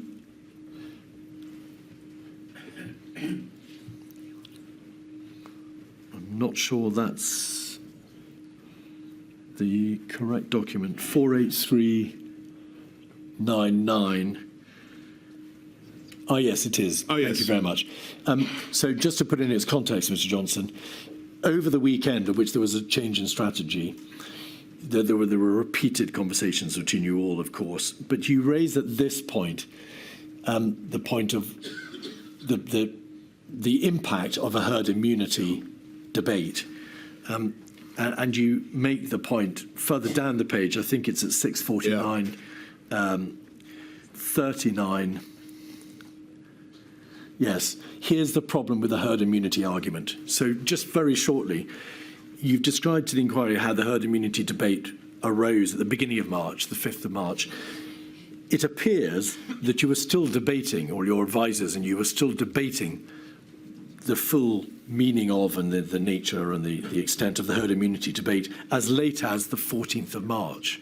It appears to have trundled on as a bone of contention for weeks. Can I think I can understand I'm looking at this for the first time, but let me try to explain what I think this is about. What happened on the 12th of March was that there was a press conference in which we were trying to deal with I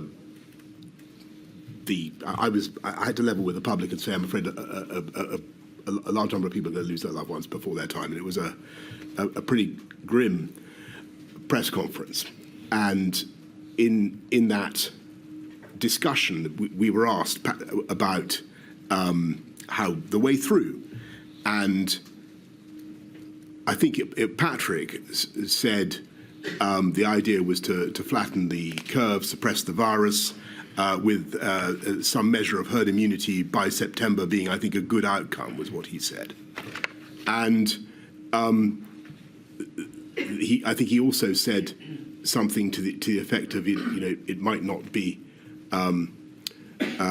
you need to suppress the curve, but not, it might not be necessary to stop everybody or even desirable to stop everybody getting the virus, because again, you might want some measure of herd immunity. Anyway, that was the moment when people all pricked up their ears and say, are they trying to allow this thing to just pass through the population unchecked with a view to establishing herd immunity, which was not what we wanted, not what Patrick meant.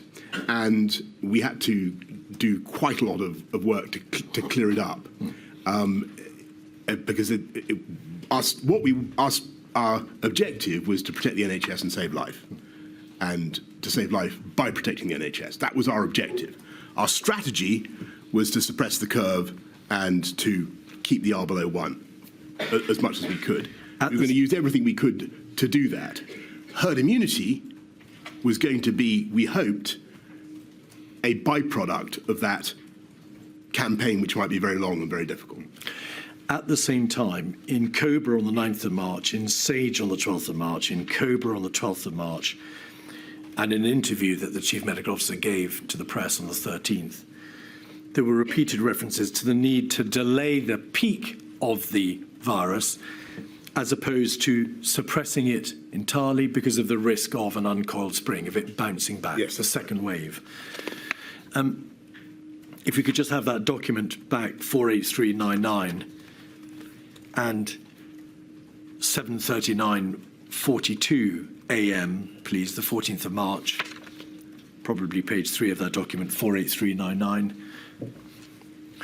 It appears that this debate about herd immunity and the debate about uncoiled spring had caused you considerable concern, because at 7:39:42, you say that's why I was concerned when some on the team were suggesting last week that we actively need a proportion of the population to be infected. And then you say civil service need to grasp.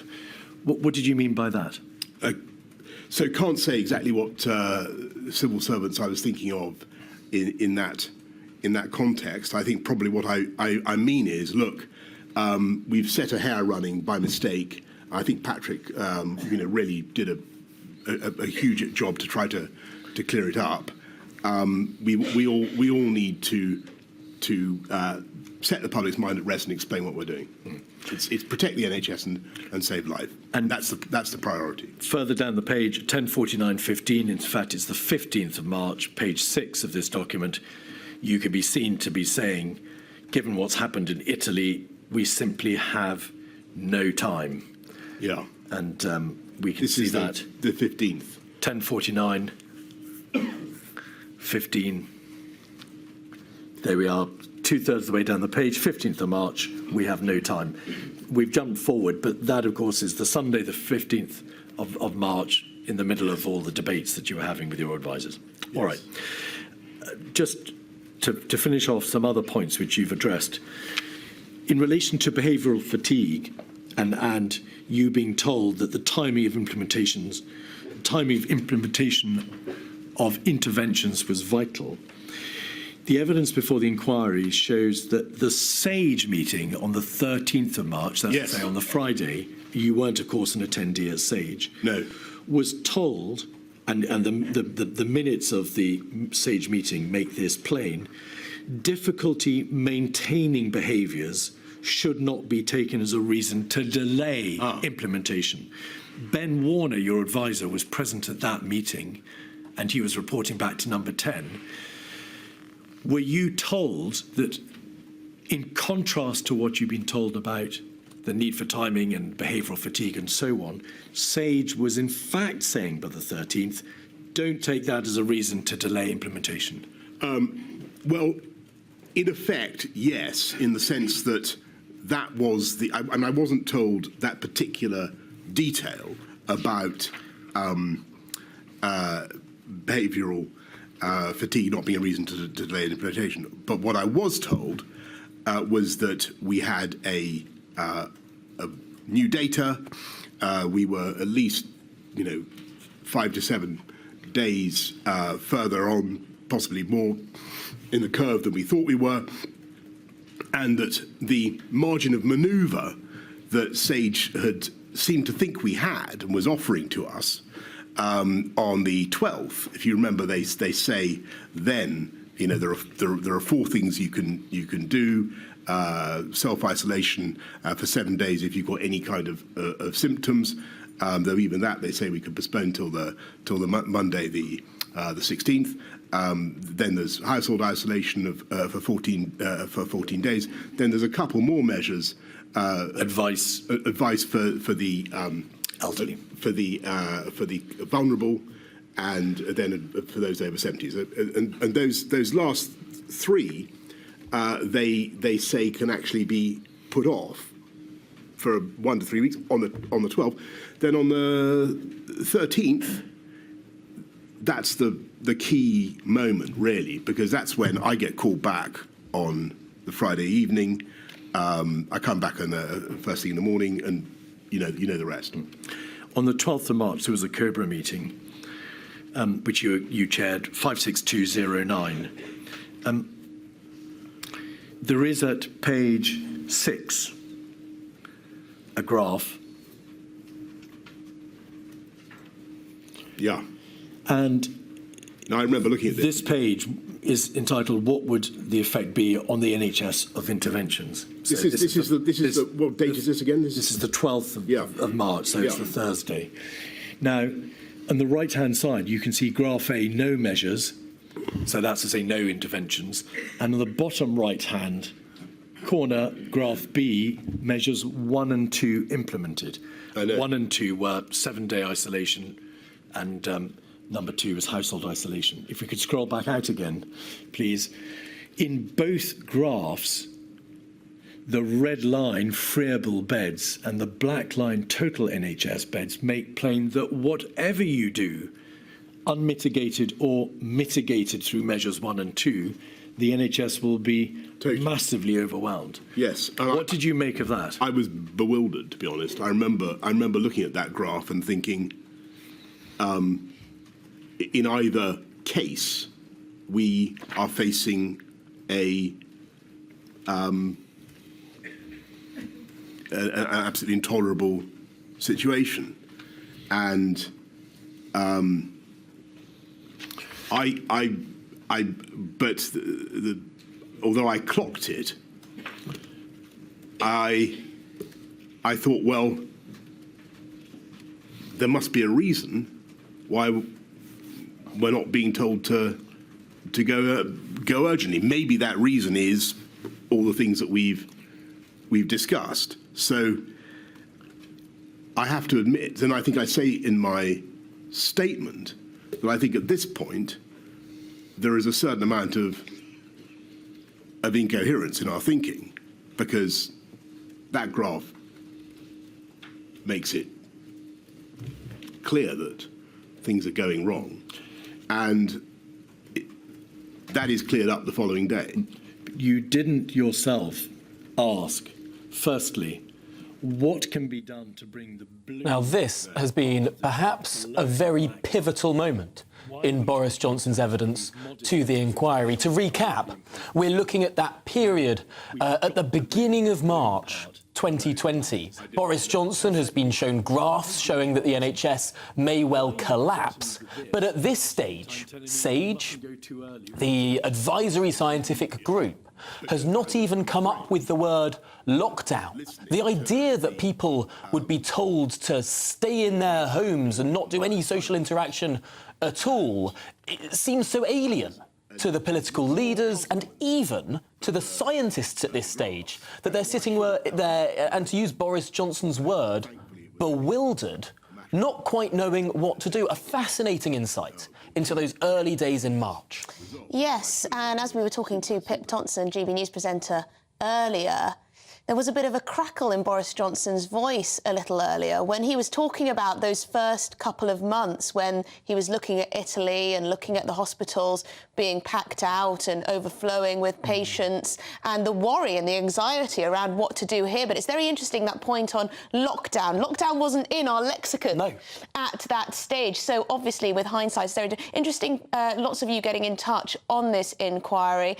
Not so many of you impressed with what's going on. I've seen the word witch hunt used in our inbox quite a few times. You're not sure whether the QC there, the lawyer, is asking the right questions. Interesting too, and has been pointed out by some of you at home, is that Boris Johnson is staying away from name-calling. He's staying away from point scoring so far, taking responsibility for decisions that were made. I think it's fair to say that. And so many other people who've appeared before this inquiry have tried to put their colleagues in it to say, oh, it was all Matt Hancock's fault, or it was all Dominic Cummings' fault, or it was all because of sweary WhatsApps or whatever. Boris Johnson hasn't done any of that today. He said it was an incredibly stressful environment. You're looking at scenes around the world. China, which has started sealing people's windows, and Italy, which, of course, had seen hospitals overflowing. It must have been an incredibly stressful time there at the heart of government, not really knowing what to do, because we'd never entered a situation where we told people to stay inside their own homes ever before. Yeah, absolutely. And it's interesting, he did use that historical comparison to Thatcher earlier in the day, earlier in the inquiry, when he was asked about WhatsApp messages, whether they were the right kind of language was being used. He said, well, back in Thatcher's day, he imagined if they had WhatsApp, there would have been some fruity language there too. Absolutely. And I find it very difficult listening to some Labour politicians who try and take the high ground, try and say, oh, it's so awful, these awful advisers using swear words. And I'm just sitting there thinking, have you read Alistair Campbell's diaries? Have you heard anything about how Downing Street worked under Tony Blair or under Gordon Brown, who's alleged to have thrown things across the room? I mean, it's a high-pressure, high-stress environment for a Prime Minister of any party. Yes, sometimes I throw things at you, don't I? Joking, I do Only not. Back to the inquiry, back to the inquiry. On the 9th, so several days before, that they were going to have to restrict social contact. And on the 12th, I had given them I think, a pretty powerful and, in many ways, frightening message about what was going to happen. But and the effect. I'm so sorry. So, forgive me. The effect of that, I think, did show up in people's behaviour. So that we are clear, The Cheltenham Festival continued the week of the 10th. There was an Atletico Madrid match. Yes. And mass gatherings, sporting events were not, in fact, shut until the following week. Yes, and as with hindsight, as a symbol of the government's earnestness, rather than just as being guided by the science, we should perhaps have done that. And I agree with you. And no doubt that was in accordance with your own libertarian instincts. Well, at every stage, I was weighing the massive costs of what we were doing to people's psyches, to people's life chances, to the whole. When you talk about an economy, you're talking about people in all walks of life who suddenly can't get to do the thing that they need to do to earn a living, and it's what we were obliged to do was very, very destructive for a lot of people who were least able to bear the costs and least able to manage it. Over the weekend of the 13th, 14th of March, there was what has been described by a variety of witnesses as that change in strategy. And it matters not for these purposes, Mr. Johnson, whether it was an acceleration of the existing plan, a change in strategy, or a redirection. There was, on any view, a significant change. It's plain from the evidence, but obviously the ultimate decision is for my lady, that there were a number of individuals who were pushing for change.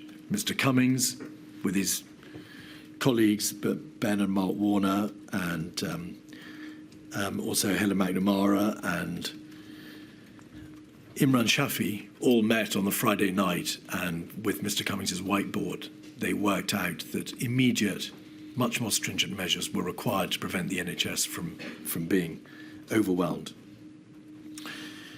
During the course of that week, the days before that weekend of the 14th, 15th of March, it's obvious from data being provided to Number 10, we've seen part of it in that memo to Sage, showed the likely impact on the NHS.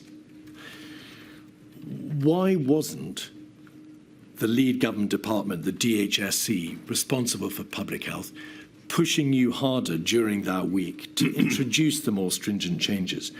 Why do you think that department, it appears from the evidence, was still trying to go for the squash the sombrero, part mitigation, herd immunity route, as opposed to recognising we must have suppression? We've got to stop this now before it's too late.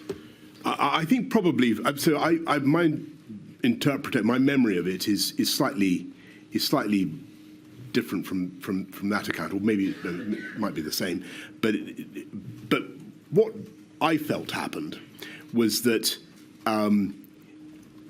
we were in a state now when we knew we had a massive problem. We knew we were probably going to have to act in ways that we hadn't bargained for and didn't, and were still being developed. We still thought we had a bit of time, but not very much, probably. And that was what the scientific guidance seemed to say. And if you look at that long paper by Sage on the 12th, you can see that. And I quoted a bit of it. My impression, and I may be wrong about this, but my impression was that on the 13th, the radical change that you refer to is really one about the timeliness thing. And what I think Sage saw, and this is what was conveyed to me by CMO and CSA, was that the virus was now spreading much more rapidly in the UK than they had bargained for. And therefore, we had to accelerate. And so I think that it was a confluence of opinion but the people I talked to on the Saturday morning were the people you'd expect. It was Chris, Patrick, Imran, Stu, my other advisors. So I wouldn't want to. I wouldn't want to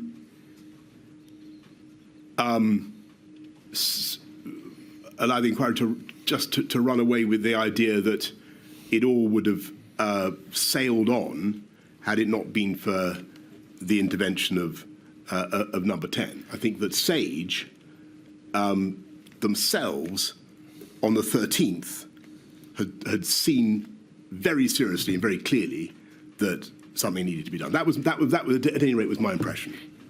Until Saturday, the 14th of March, when Mr. Cummings presented his whiteboard in the middle of numerous other meetings and talked about Plan B. Until that point, no one in the DHSC has said, we're off the mark, we've gone wrong, we've got to accelerate and impose more stringent measures, did they?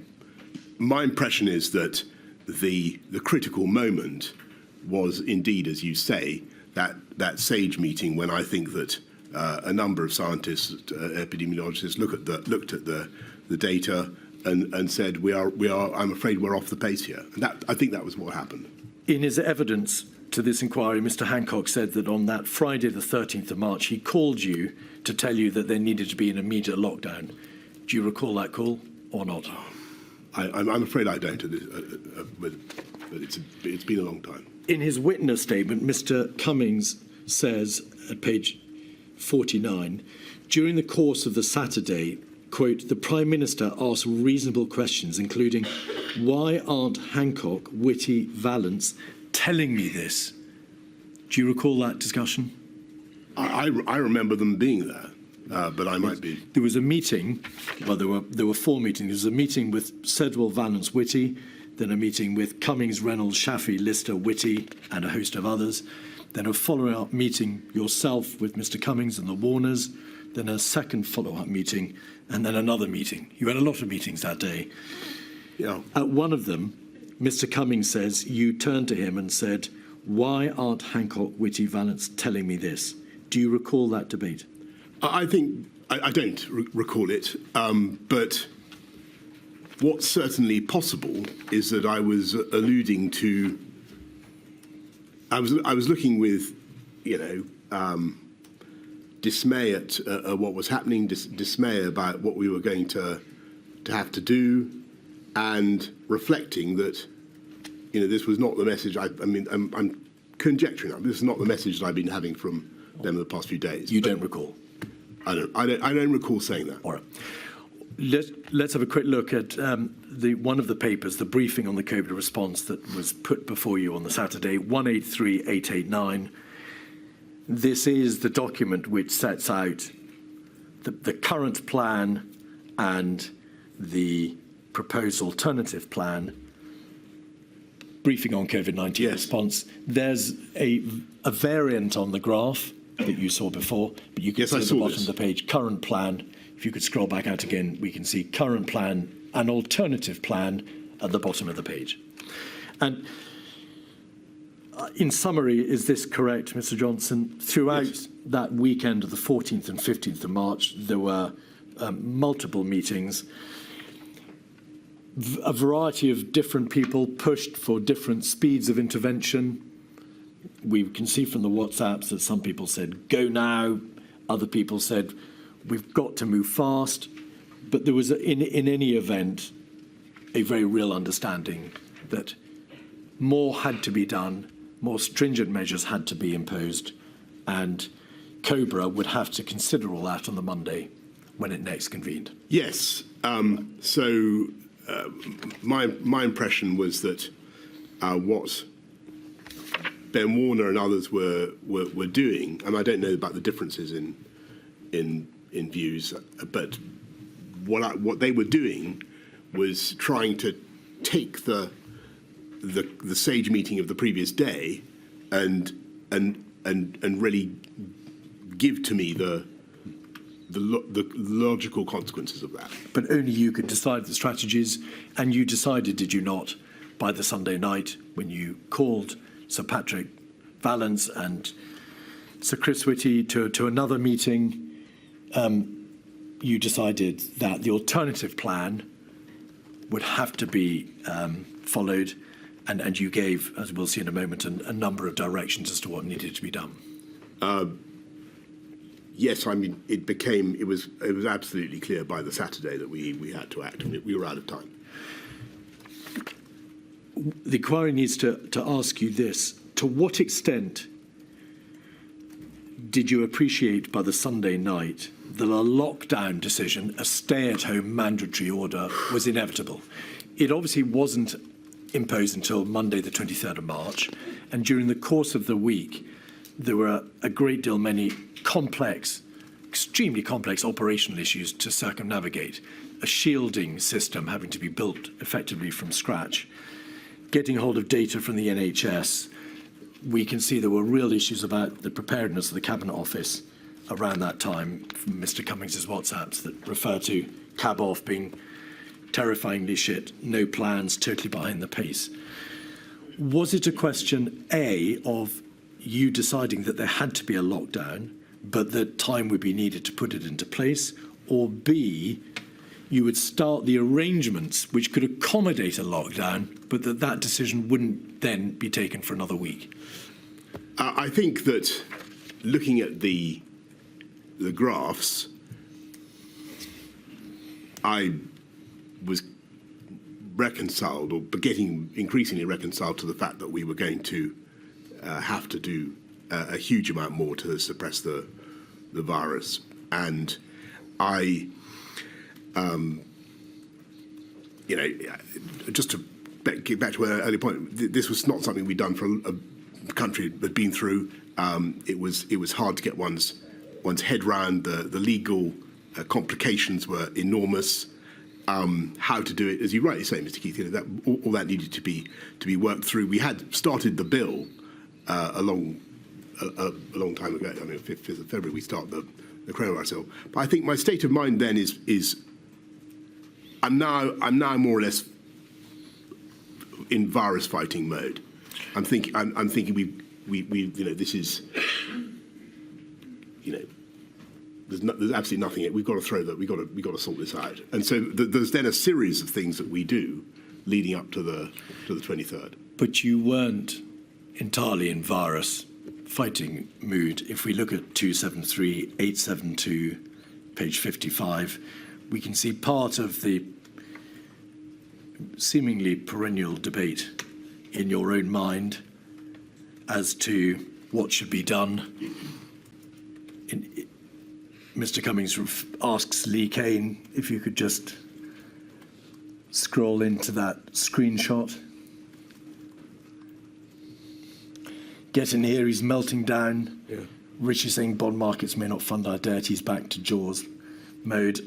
I've literally said the same thing 10 times and he still won't absorb it. I'm exhausted talking to him. I've had to sit here for 2 hours just to stop him saying stupid things. Mr. Johnson, you would be inhuman, perhaps, if you hadn't, in that terrible week, oscillated and backed and veered in your own mind about what had to be done.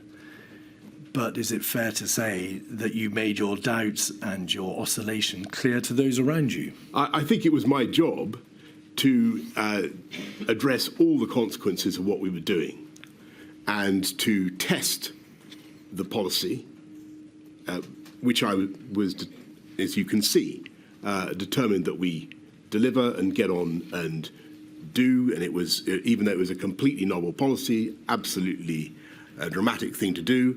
What he's referring to here is a conversation with the Chancellor, where I'm talking about the downsides. I'm talking about the costs and how negligent it would have been. Totally negligent not to have had such a conversation, not to have gone through with the HM Treasury the economic ramifications of what I was proposing to do, and I need to do that. It didn't in any way. I think the key thing is, it didn't in any way stop us, divert us from the crescendo of actions that we took.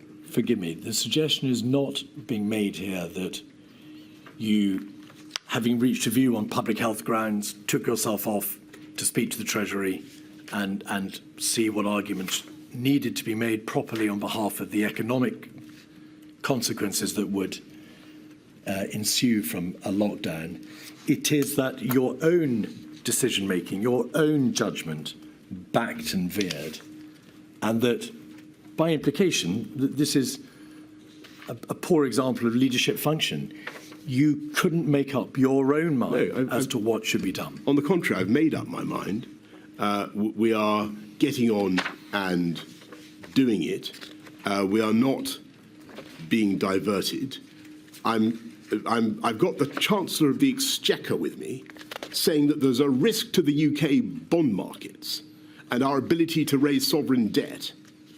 This matters massively to people in this country. It matters to the livelihoods of people up and down the land. I have to go through the arguments.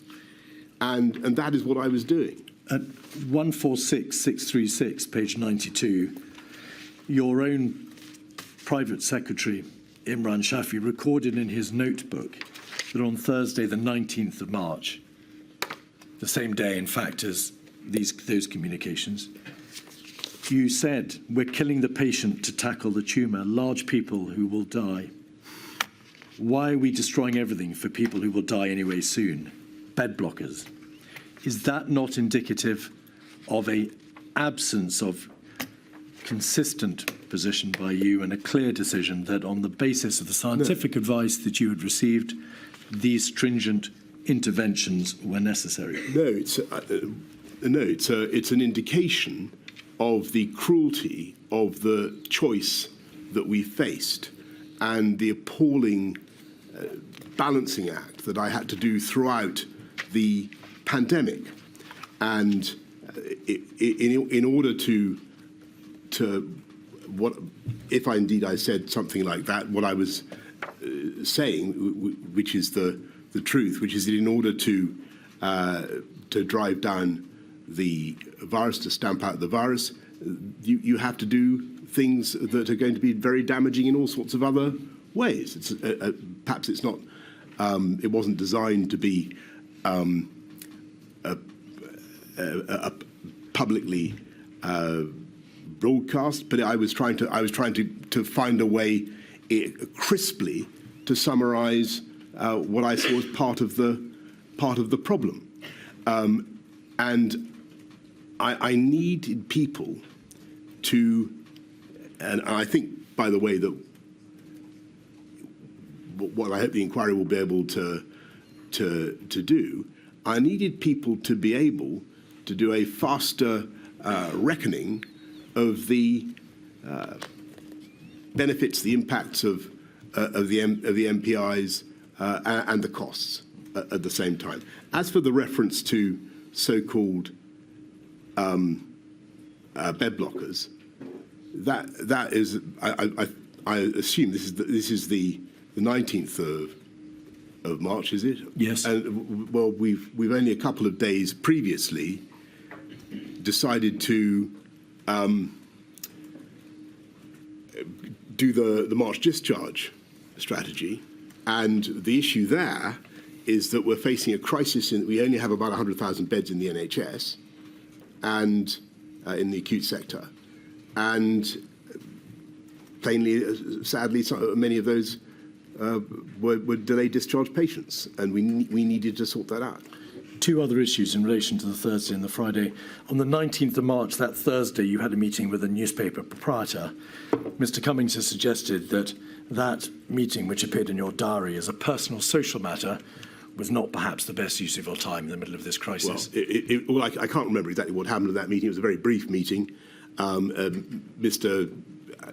The newspaper proprietor in question doubtless wanted to know about what was happening to to London and why and the way he owns and indeed the whole country and wanted to be informed, and I wanted him to be supportive. So was the meeting to do with COVID? Was it COVID related, Mr. Johnson? I can't remember, but I'm absolutely certain it must have been.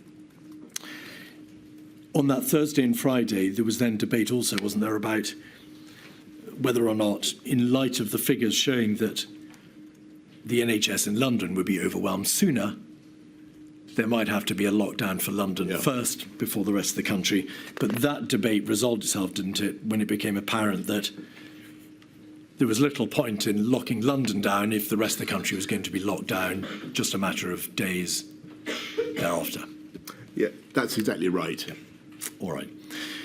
The final weekend of the 21st, 22nd of March, Sir Chris Whitty produced a paper dated the 22nd of March, in fact, called Coronavirus Summary of Strategic and Tactical Approach to the Epidemic. And that was presented to you at the second of a COVID-19 strategy meeting on the 22nd. The lockdown was, of course, ordered on the 23rd, following a meeting of COBRA and a strategy ministerial group meeting.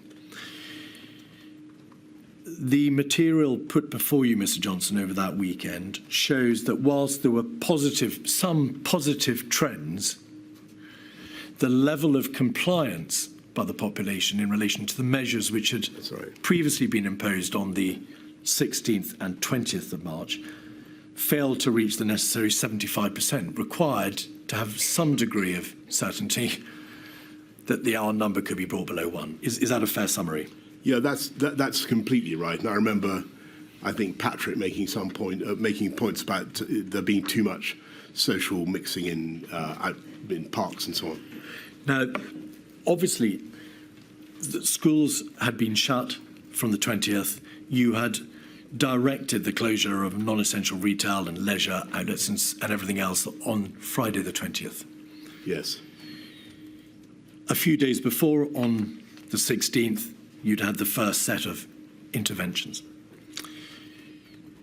Why, on that Monday, did you not wait to see whether or not the measures from the previous week, which had, of course, been imposed in good faith and specifically designed to bring the R below 1, which was your overriding strategy, might work? Why didn't you wait to see whether or not those measures would, over the course of that week, start to bring R down below 1, as you had fervently hoped and properly believed they would when you'd imposed them the week before? I think that by this stage, for the simple reason, the scientific advice was starting to become much more precautionary, and I think that I sensed from what I was being told about the effectiveness of the previous messages that we had to do more. And looking at the shape of the curves that I had seen, I thought that we'd run out of wiggle room, and I thought we had to do what we could. There was no hard data, of course, as to when the NHS would be overwhelmed. You were not in the position of being able to ever to being given hard data as to when that would be, because you were in the context of a epidemiological exponential curve. And nor was it. You could not know exactly how many additional deaths would be spared if you took the measures on the 23rd of March, as opposed to waiting to see whether the measures from the 20th would work. You just weren't in that territory. And that being so, why didn't you wait to see whether or not the previous measures should be allowed to work? You say, looking at the shape of the curves, I thought we'd run out of wriggle room. I sensed more needed to be done.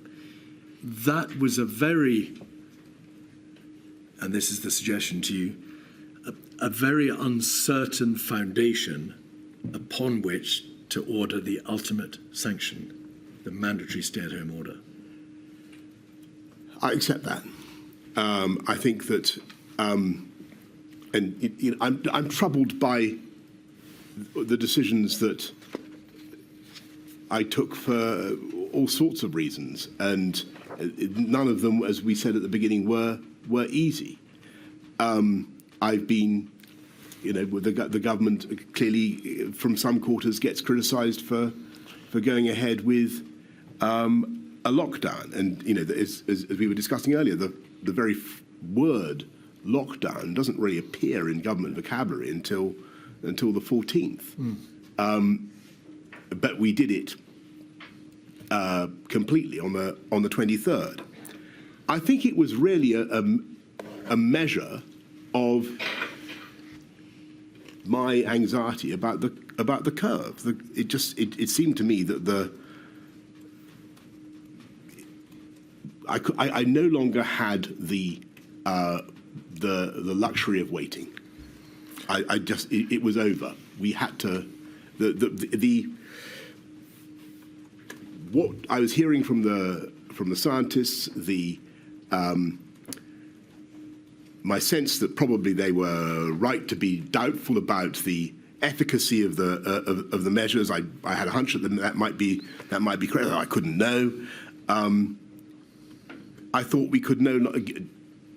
I thought we were out of time, and we had to do everything that we could, and so that's why we went to.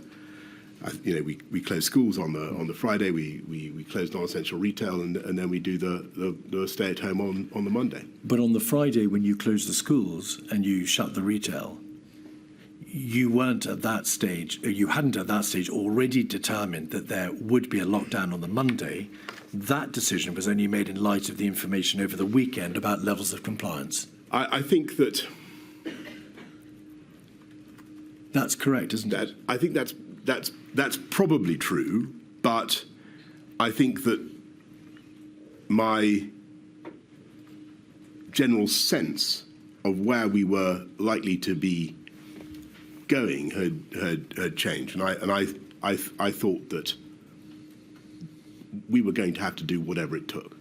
56213, page 4, is the relevant part. Well, there we have it. The former Prime Minister, Boris Johnson, saying the moment at which he decided that he would have to do whatever it took, his words. Yes, he also spoke about the balancing act, the terrible balance, the appalling balancing act that he had to go throughout the pandemic, making these decisions, life and death decisions, for the entire nation, and how difficult it was to decide to lock down the country and to implement these non-pharmaceutical interventions, social distancing and the like. Also spoke a little bit about, there was talk initially about locking down only the capital, and then that was quite quickly, events took over, didn't they? I remember writing a story at the time. We got a little leak out of government, and we ran with London lockdown, and everyone was talking about it for a couple of days. And I think the conversation at that time was, well, if they try and lock down London, everyone will just leave, and that will spread the disease. But yes, it is that's true. Everyone would just depart. Like, I think we saw that in France, Italy, people moving out of the capital cities. But also, he did say that he suggested that perhaps people could have been quicker with their cost-benefit analyses. Yes, and I think this was a very interesting point. The inquiry lawyer, Hugo Keith, KC, raised a piece of paper, a scrap of notepaper, that I think has become fairly famous in the course of this inquiry, where it is alleged that Boris Johnson said something along the lines of, why are we shutting down our country? Why are we destroying our economy to save the lives of people who will die anyway? Now, Boris Johnson didn't say that those were his exact words. No. But what he did say was, if he said something along those lines, what he was trying to do was to find a way to summarise crisply what he saw was part of the problem. This horrible balancing act, restricting people's liberties on the one side and hoping to avoid overwhelming the NHS on the other side. It does give the impression that those at the top of government, including Boris Johnson himself, didn't know what to do, didn't know what the right answer at the right time was. Some people will have sympathy with that, with the ever-changing situation that the government was faced with. Others will see this as mistakes being made, that the government acted too soon, or indeed those on the lockdown sceptic side will argue that Boris Johnson should have never done so. So all up for interpretation, but quite interesting to hear what Boris Johnson had to say there. But it is interesting also to look at what the scientists were saying at this time. There's been this narrative that has been growing, perhaps ever since the first lockdown, that the scientists were always saying, oh, we have to shut the schools, we have to lock down the country. Right, I'm going to interrupt because... No, OK. We should say we are waiting for the former Home Secretary, Suella Braverman, to stand up and deliver her resignation statement. We keep calling it a resignation statement. She was actually sacked by the Prime Minister, but that is due very shortly. I believe Kemi in the House Badenoch is still talking there in the House of Commons. We will go to Suella Braverman as soon as she stands up, because we're expecting, well, what are we expecting, Tom? Fireworks. Fireworks, indeed. We are. There are famous sets of resignation statements in the history of Parliament. Perhaps the most famous one that we've spoken about a little bit today was that of Geoffrey Howe, who resigned sensationally from Margaret Thatcher's cabinet in 1990. And his speech on the green benches in the House of Commons, on those very benches we're looking at now, was something that precipitated the fall of Margaret Thatcher's premiership. Now, I don't think anyone's going to say that this is going to be the same level of precipitation of events. Well, one ally of Suella Braverman told Christopher Hope that it would be, did they not? That's true. So that's there we true. go. But I think one of the big things about Geoffrey Howe was he was a quiet, mild-mannered team player who then resigned of his own accord. I think the difference is that Suella Braverman was seen to be a critic of Rishi Sunak's for quite a while she was in his cabinet, and then, of course, was sacked in a reshuffle. But really, really interesting to see just how hard she will go. Many people will look at this not so much as a resignation statement, but perhaps more as a leadership pitch. Well, we saw how she commands an audience when she gave that speech about multiculturalism and how she thought it had failed. It may be that kind of calibre of speech. We know that she's been very vocal on her social media and in the papers as well in the last couple of weeks, commenting on what the government has been doing.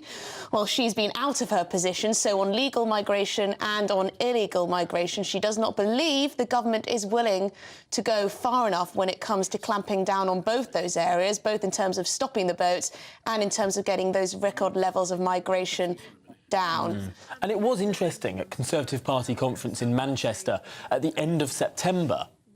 Suella Braverman was probably the most had the biggest crowd of any official cabinet minister speech below the Prime Minister.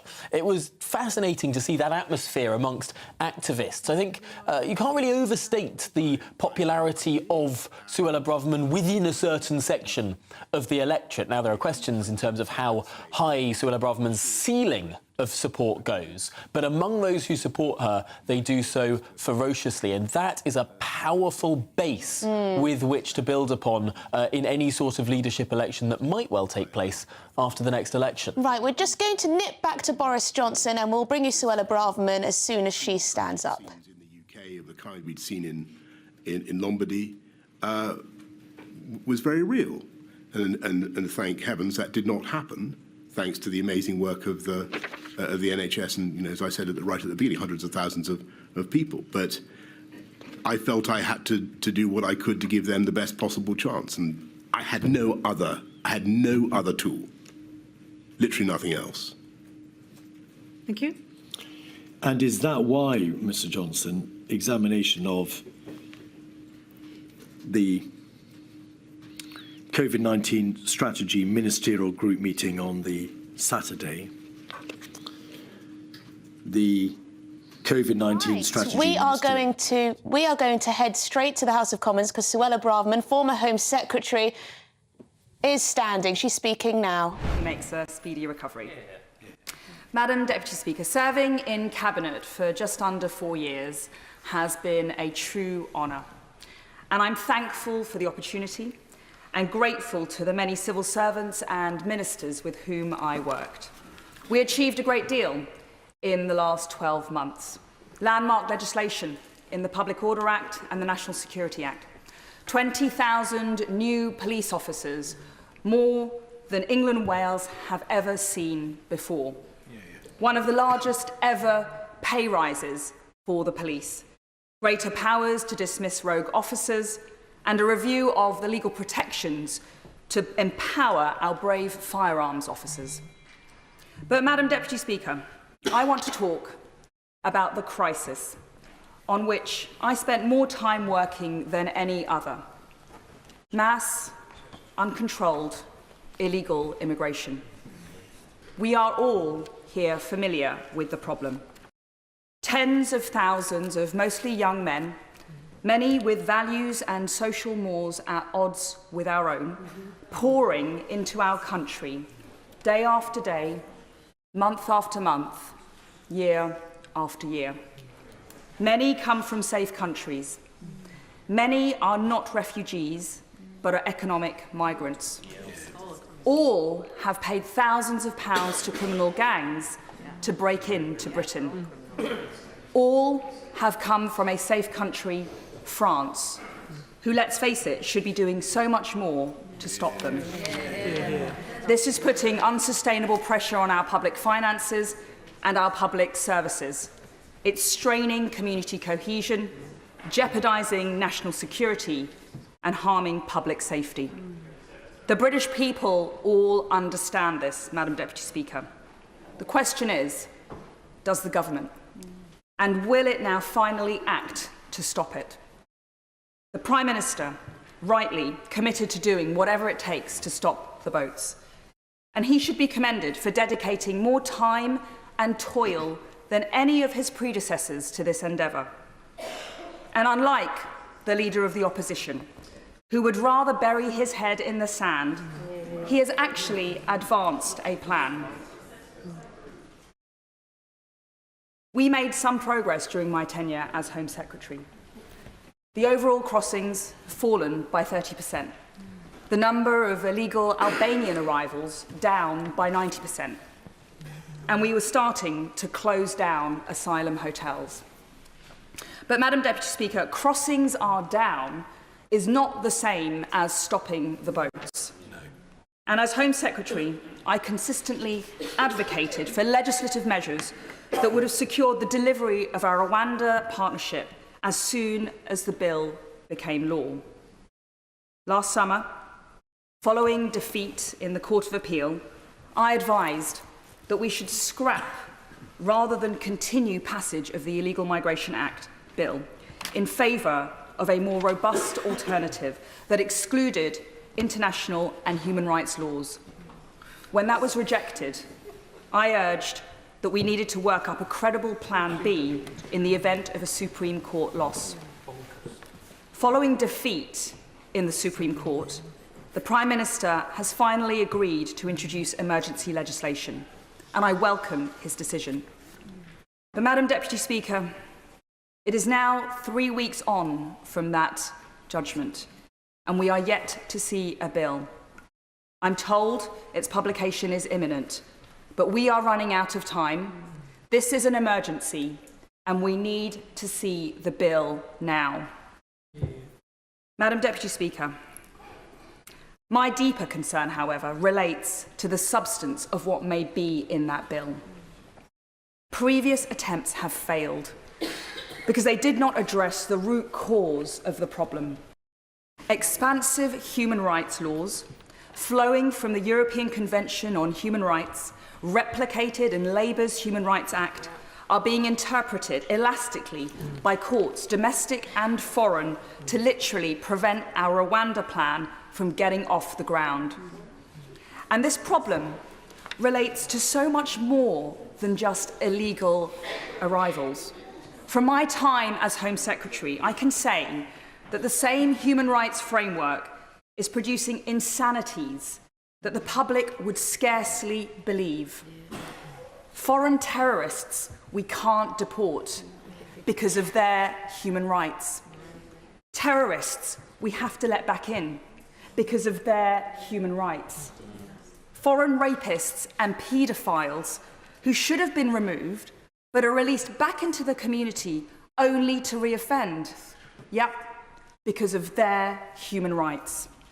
Violent criminals pulled off deportation flights at the last minute thanks to the help of Labour MPs, free to wander the streets and commit further horrific crimes, including murder.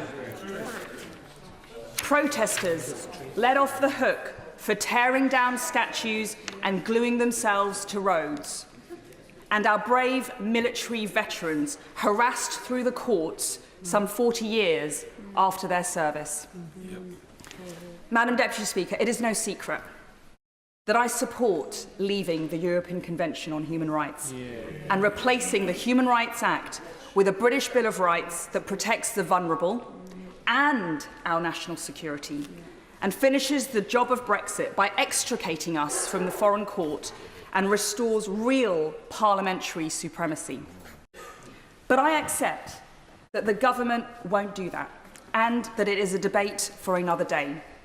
And crucially, when it comes to stopping the boats now, leaving the ECHR is not the only way to cut the Gordian knot. Emergency legislation would enable this only if it meets the following tests.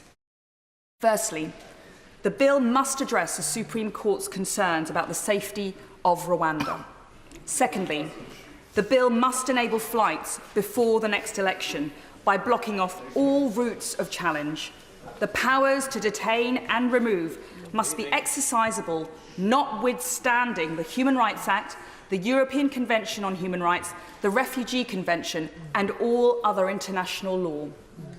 Thirdly, the bill must remedy deficiencies in the Illegal Migration Act to ensure that removals can take place within days, rather than allowing individual claims and challenges which drag on for months. Fourth, the bill must enable the administrative detention of illegal arrivals until they are removed.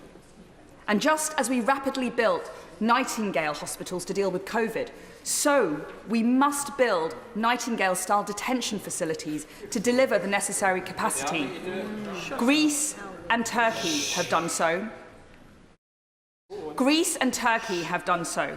And the only way to do this, as I advocated for in government, is with the support of the Ministry of Defence. Fifth, Parliament must be prepared to sit over Christmas to get this bill done. All of this, Madam Deputy Speaker, comes down to a simple question. Who governs Britain? Where does ultimate authority for the UK lie? Is it with the British people and their elected representatives? Or is it in the vague, shifting and unaccountable concept of international law? On Monday, Madam Deputy Speaker, the Prime Minister announced measures that start to better reflect public frustration on legal migration. He can now follow that up with a bill that reflects public fury on illegal migration and actually stop the boats. Finally, Madam Deputy Speaker, it is now or never. The Conservative Party faces electoral oblivion in a matter of months if we introduce... The Conservative Party faces electoral oblivion in a matter of months if we introduce yet another bill destined to fail. Do we fight for sovereignty, or do we let our party die?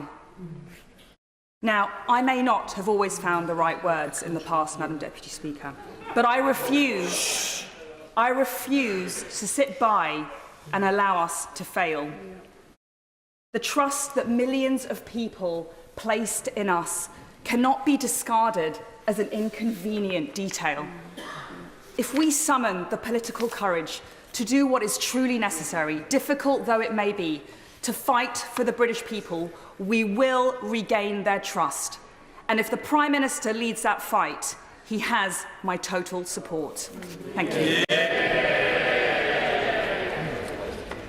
Thank the right honourable lady for her personal statement, and we now move on to the presentation of bills.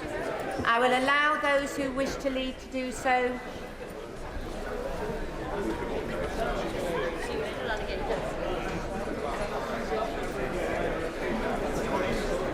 As quickly and quietly as possible.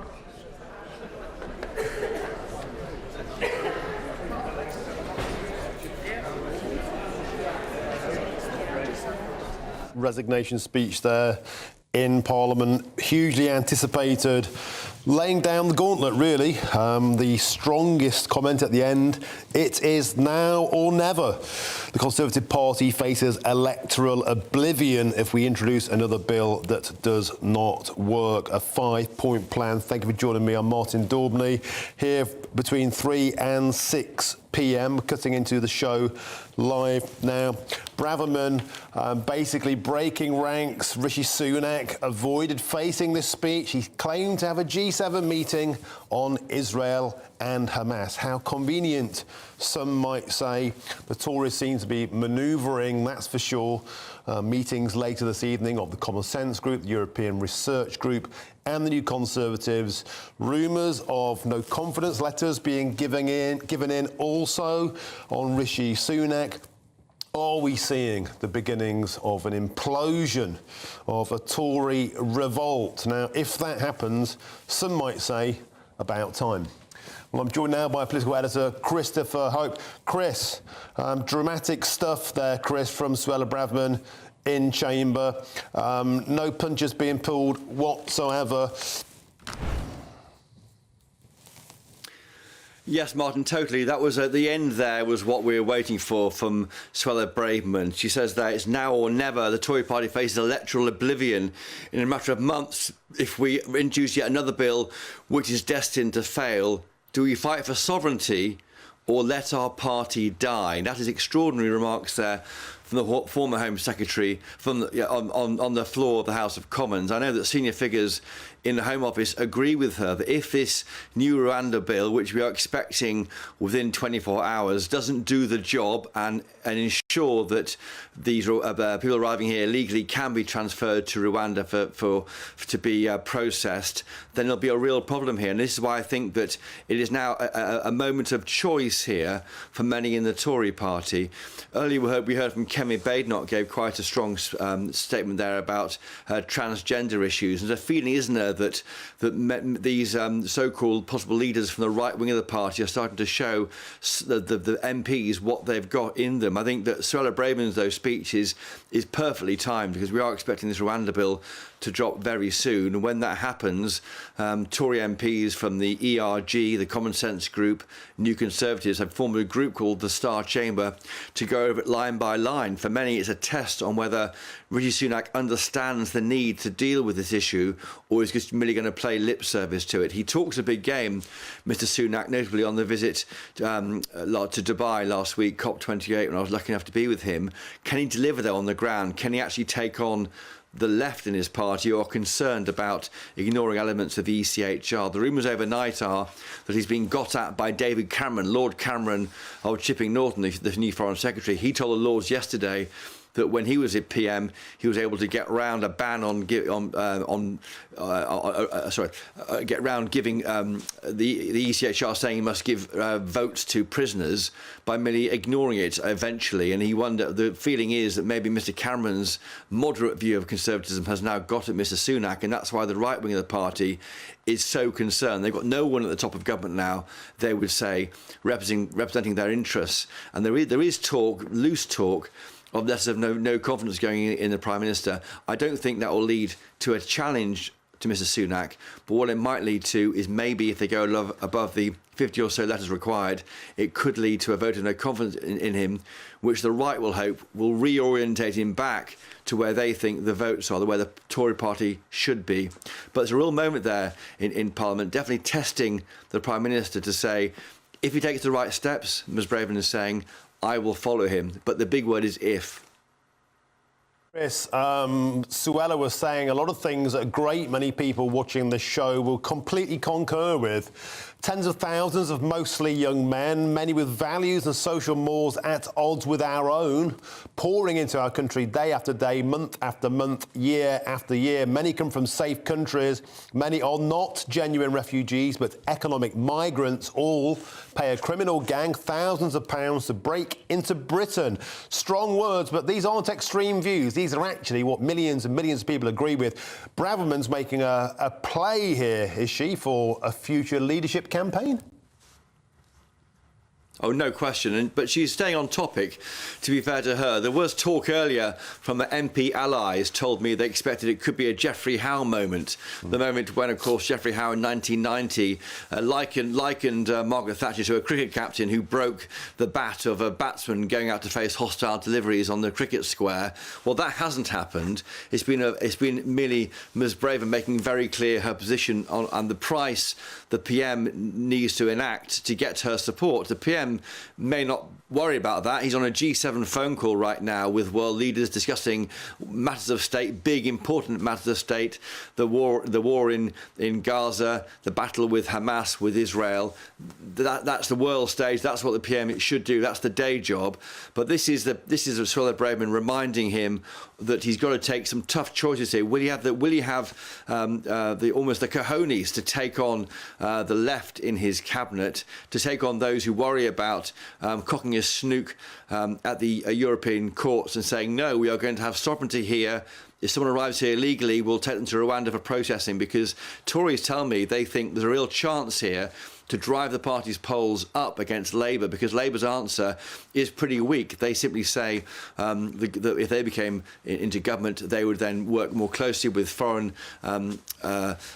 immigration staff and officers and do more deals to try and bring down migration that way. Certainly on the illegal side, it's less clear what they do on the legal net immigration side. But so there's a chance here, if it's going to be an immigration election, as Richard Tice, the Reform Party leader, says, there's a chance here for the Tories to win back those people going towards reform if Mrs Sunak takes the measures which are necessary to get this over the line. But this bill is published imminently. It was not discussed yesterday in Cabinet. I know that as of this morning, it wasn't signed off yet. So we should be seeing it at some point, as I say, within the next 24 hours. And what that says will be so important, I think, to Mr Sunak's and his party's immediate future. And Chris, a clear torpedo being fired around again, this word notwithstanding. And this, of course, is about the ability of UK law to be sovereign and supreme over the ECHR. And we'll have to wait the details of what this bill is, but Suella's clearly indicating here that this bill will still fall foul of the same old allies, the same old enemies. And she talked here in very strong terms about the insanities that the public would scarcely not believe. Foreign terrorists we can't deport because of their human rights. Terrorists we have to let back in because of their human rights. Foreign rapists and paedophiles who should have been removed but are released back into our communities and they reoffend, yes, because of their human rights. This is strong stuff. It's very spicy, but I say once again, Chris, millions of people will agree with this and millions of people will be saying, this is what I voted for, this is the kind of Conservative Party I want. Well, the vote in 2016 was for control of our borders and our laws, and this is a test almost for this Tory government.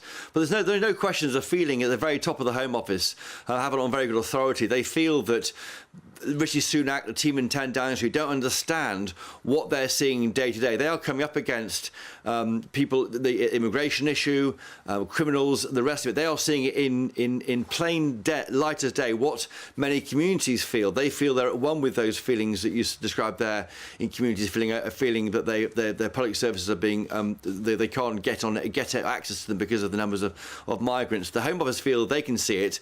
why can't they be stronger with this legislation? Because the feeling is it won't be as strong as required. The reports overnight, it's been watered down quite a lot. And that could lead to some resignations. Robert Jenrick, the immigration minister, has made very clear that he's keen on a tough line on this.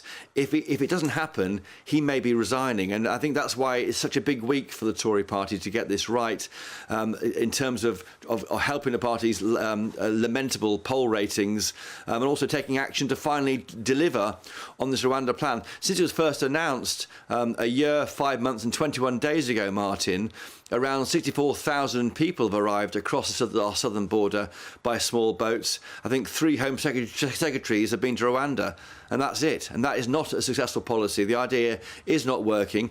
Labour say they would repeal it if they win power in the election, now expected towards the end of next year. So the government's got a chance here to say to voters next year, vote for us, stick with this plan, it might work because Labour will repeal it. There's a chance here, but if this plan is hold below the waterline when it's published imminently, there'll be real problems for the Tory party and indeed for Mr Sunak himself. And Chris, there's an inference here, a clear inference of the Labour Party. You mentioned what the Labour Party do. In her speech, Suella said, violent criminals pulled off deportation flights with the help of Labour MPs, I should add, free to wander our streets and commit further horrific crimes, including murder. She is, of course, referring to that flight in 2020 with criminals bound for Jamaica. And indeed, Sir Keir Starmer signed that letter, and did Diane Abbott and many other Labour top brass. Do you think, in actual fact, this could help Rishi in a way? Because clearly here we have the Tory party stand for this, the Labour Party are standing dead against it. We're the only people who can get a grip on this. Do you think, in a strange sense, Suella Braverman may have just done the Tories a huge boost? Well, she would say she is, and indeed it may be the case that if her warnings are listened to, it could help them in the polls. I mean, the Tories are still languishing 20 points behind. The polls haven't budged. I mean, despite Rishi Sunak, he did really well in PMQs, Prime Minister's Questions today, taking on Keir Starmer. Some good jokes about Starmer's claims to accept elements of Thatcherism in the weekend newspapers. And I thought also, I was lucky enough to be with him in COP28 last week. He has got a real energy about him. He's had his Weetabix in that sense. I mean, he's defending the government's record. He's got a good story to tell, he thinks, on foreign policy and the like. I just don't think that passion it ever really comes across properly for voters. It's not really seen enough, and that might help them. But I think also with passion comes action, and they haven't yet seen the action required to deliver on this promise on stopping the boats. There still is the government's ambition is to stop them, the first planes take off to Rwanda in the spring, in May next year, we assume. But there's no way this can happen before the election, given the volume of numbers coming across. They're hoping it might break the model, but they won't stop the boats by the next election. But they've got a better story to tell than the Labour Party. And that's why I think it's so important. There's a real chance here to try and deliver on what they're saying. People are so cynical, aren't they, out there, with politicians always saying one thing and then never delivering. Well, here's a chance they can do it. But people like Suella Braverman and others at the Home Office feel it's a chance that may well be going begging, and that's to be regretted for the Tory party. Well, Chris Hope, Suella ended on a typical flourish. It is now or never. The Conservative Party faces electoral oblivion in a matter of months if we introduce yet another bill destined to fail. Do we fight for sovereignty or let our party die? Chris Hope, thanks for joining us on this story. A huge moment in domestic politics. We'll, of course, be returning to that throughout the show. But the other big story today, of course, is Boris Johnson giving evidence at the COVID inquiry. I'm joined now by Pip Thompson, who's been there for us all day. Pip, good afternoon to you. Thanks for joining us on the show. A dramatic day, but Boris, I've watched it from the start. Seems to be a masterclass in him saying absolutely nothing.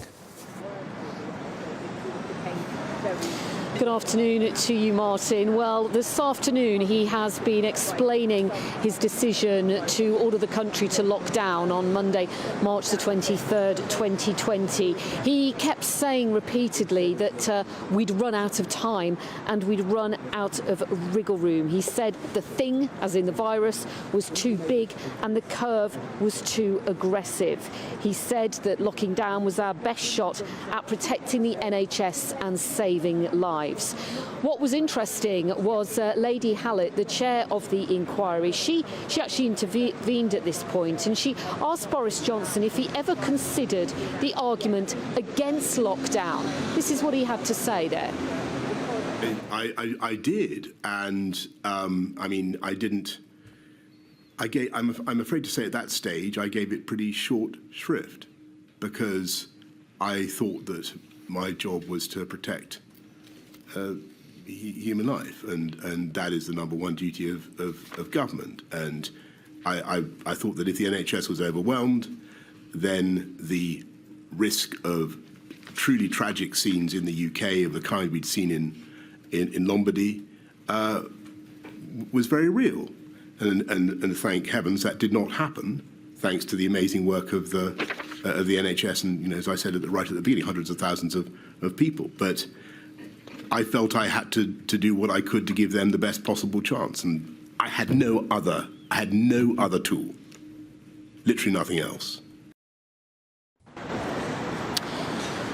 The inquiry's lawyer, Hugo Keith KC, also asked Mr Johnson if the government had acted sooner and woken up to the true nature of the crisis earlier and had imposed social distancing measures earlier, then could that stay-at-home order have been avoided? And Boris Johnson replied and said, I doubt it, but I don't know. I'm not certain we would have been able to have avoided extreme action by acting a few days earlier. It's been quite a long day for him so far. He's due to give evidence again tomorrow. What was interesting a little earlier as well was that he did appear to be getting emotional when he talked about the pandemic, the many, many lives that were lost in 2020. Just watch this and see what you think. We have to be realistic about 2020, the whole year, that whole tragic year. We did lock down, but then it bounced back after we'd unlocked.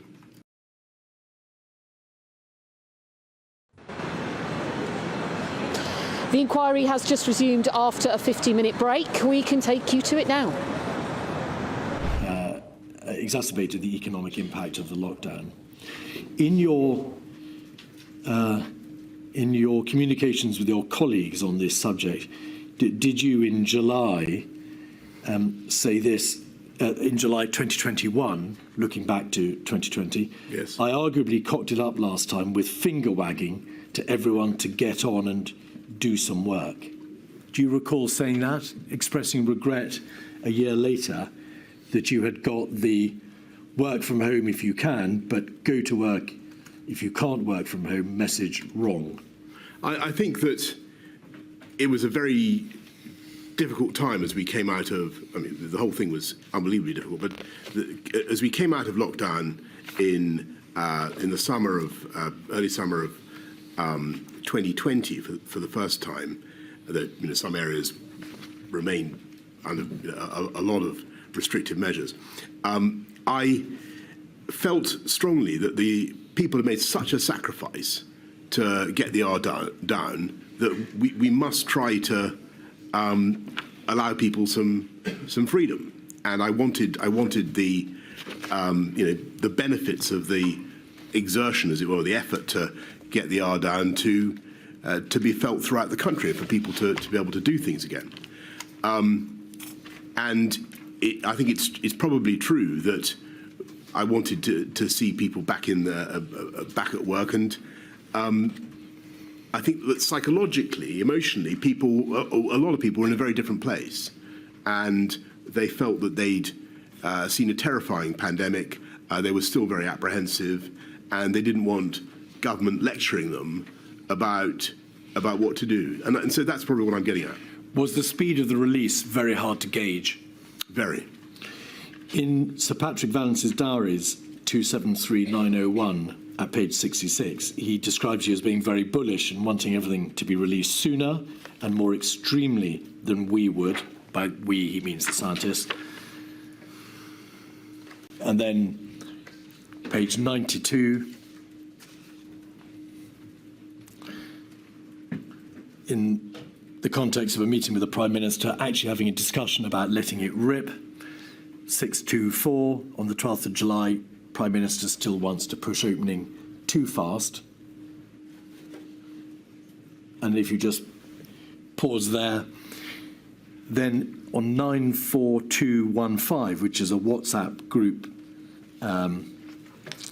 extract between yourself and Mr. Hancock in the top team group on the 15th of July, you say, I was calling because I'm very worried about winter. Yeah. We've gone fast on releasing lockdown.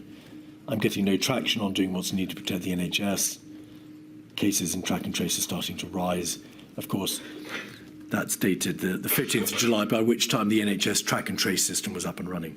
So may we presume from these messages that it was very difficult to decide whether you were going too fast, whether you were wanting to reopen, let it rip, to use your words, or whether or not, in fact, you were going too fast and then becoming overly concerned or concerned about the winter and the rise in cases?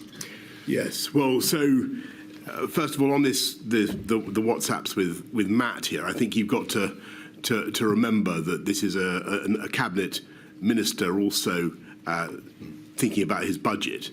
If you read that carefully, you can see that what he's really saying is he needs more money, which is what all secretaries of state rightly do in their messages. So that's part of the conversation.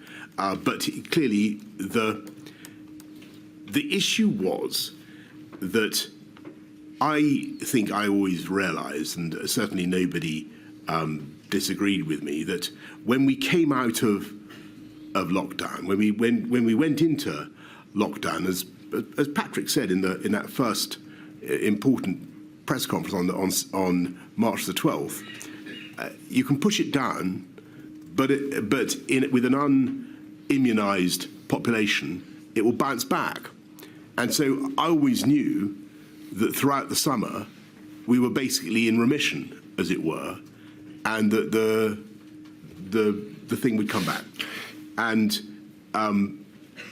it was a very difficult judgment to make. You said that the last WhatsApp in the top team group there on the page on the screen may be reflective of a Secretary of State being concerned with money. Isn't that your wording, or have we misread this?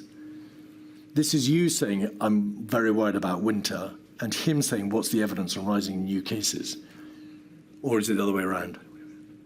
We can't tell from the wording. I may be totally wrong about this, but I read that as being Matt in the green to me. All right. Saying we can take a risk on releasing lockdown, or we can take a risk on not building up the NHS this winter. And what he's really saying, like all good secretaries of state for health, is give us the money, and that's what I understood partly. But also what he's saying is the cases are rising, and that's, and that was no particular surprise to me. The question in the summer autumn is what's the tactics? The objective is still protect the NHS, save lives. Do we have any new tactics now? And it was apparent to the government and to you personally, of course, that cases started going up. At a relatively early stage, they plateaued, of course, but they came right down after the lockdown, then they plateaued for a while, but they started to go up in July. So well in advance, in fact, of the Eat Out to Help Out scheme, well in advance of September, October. That's exactly right. And contrary to, our hopes in the early phases, certainly by the end of May, beginning of June, there is a very small percentage of the population has antibodies. So you're looking at a huge number of people who are still potential COVID victims, and that's very, very difficult. And in fact, the percentage of the population that had been immunised by virtue of infection was very, very low. It was around about 6 or 7%. That's exactly right. All right. And that, of course, was therefore dispositive of the arguments about herd immunity. Correct. Because, in fact, very few people were immunised by virtue of infection. You've got it. As it happened. All right. Now, To divert to a completely different subject, the devolved administrations, please. In your statement, you say that the interests of the devolved administrations did not always align with England's or the United Kingdom's interests. That's an inevitable part of a devolved system. Yes. Was that a nod to the fact that the United Kingdom powers were constrained by public health legislation, the Coronavirus Act, Public Health Act, Control of Diseases Act, but on the ground, this public health crisis was a devolved issue because it was for each devolved nation to determine its own course in terms of the public health measures it took. Did it matter ultimately? There has been a great deal of evidence given about differences of approach in terms of presentation, debates about whether or not politically one or more devolved administrations took a different route or took a different route for political reasons. Also, whether or not when they attended meetings, they were simply informed of what the position would be rather than being encouraged to generally debate the decision. Overall, did the constituent parts of the United Kingdom generally work well in the face of this crisis? Yes, I hope what many of your respondents will also have said is that overwhelmingly the collaboration was excellent, and the governments of the DAs, there was far more that united us and divided us. I know that sounds trite, but it's got to be said, and it was really a big UK effort, and the country really pulled together. I was making a much more limited point, and it is no disrespect to the First Minister of Scotland or anybody else, the Chief Minister of Northern Ireland, Wales. They understandably were looking to talk directly to their own electorates. There were going to be times when they differed from the main UK government message, and I thought that was sometimes at risk of being confusing at a time when we really needed to land messages simply. And I could see, and people were endlessly playing back, oh, but Scotland says this, England says this, Wales is doing a firebreaker, circuit breaker, and so on.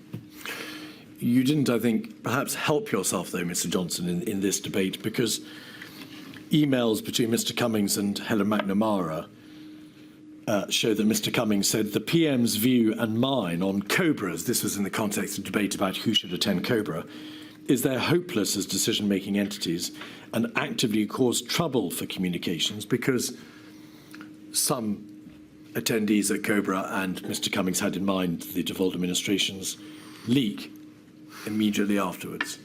Well, was that your view? I think that sometimes that was the case, and that was in my view a problem. Perhaps we could have found a better way to manage it, but that was certainly one of the problems. The system was understood not to be working particularly well in terms of the government structures, the systemic structures at the top, and in relation to the relationship of the DAs, because there was the series of the 4 ministerial implementation groups between March and May, and they were then done away with and replaced by COVID-S and COVID-O. You directed, following advice from your cabinet secretary, that there should be a new rhythm of meetings, the 9 a.m. meetings to which the DAs were not invited, and you directed that consideration should be given to using something called the Joint Ministerial Committee. But the Joint Ministerial Committee was never used, was it, for the purposes of meeting with the DAs? I think that first of all, I think the Cobras had the problems that we've identified. There was a problem with messaging, and I think that was a serious problem. I think that in future, there has to be some way of having a joined up, a UK pandemic response, and how you get to that, I've got an open mind. I see a lot of my colleagues are against the Civil Contingencies Act. I'm happy to defer to them on that point. I wonder whether you could amend the 1984 Public Health Act so as to have an exemption for pandemics. It just seems to me that something needs to be done to fix this, whilst taking account of the legitimate concerns of the DAs, their legitimate desire to be involved and to contribute. But we need to find a better way to get a single message. There was a body called the Review of Intergovernmental Relations. I think it reported in January 22, so just at the end of the pandemic, just the end of the crisis, which recommended that the Prime Minister of the United Kingdom should meet with the heads of the devolved governments on a regular basis. But that came later. During the crisis, you ordered that Michael Gove, the Chancellor of the Duchy of Lancaster, should chair regular meetings with the devolved administrations. But there were difficulties whether or not in setting up that structure. It took time for those meetings to be arranged. Do you recall that? I don't recall the delay, but I do remember asking Michael to do it. I think he was ideally placed to do it. I think he did a very, very good job of working with the DAs. That didn't stop some of the raggedness that I've talked about. If I had my time again, with hindsight, I think it's an area where I would have tried, even though I was very pushed for time, I would have tried to spend more time with the DAs and really try to bring them with me. But I'm afraid it may just be that I'm overestimating my ability to get a consensus. I think there was always the risk of divergence.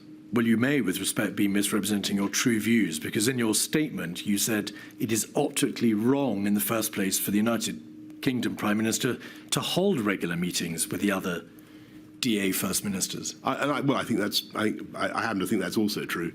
They can't both be right. Well, I think that sometimes you can do things that you think are constitutionally a bit weird if it will help the general cause of fighting the pandemic. Let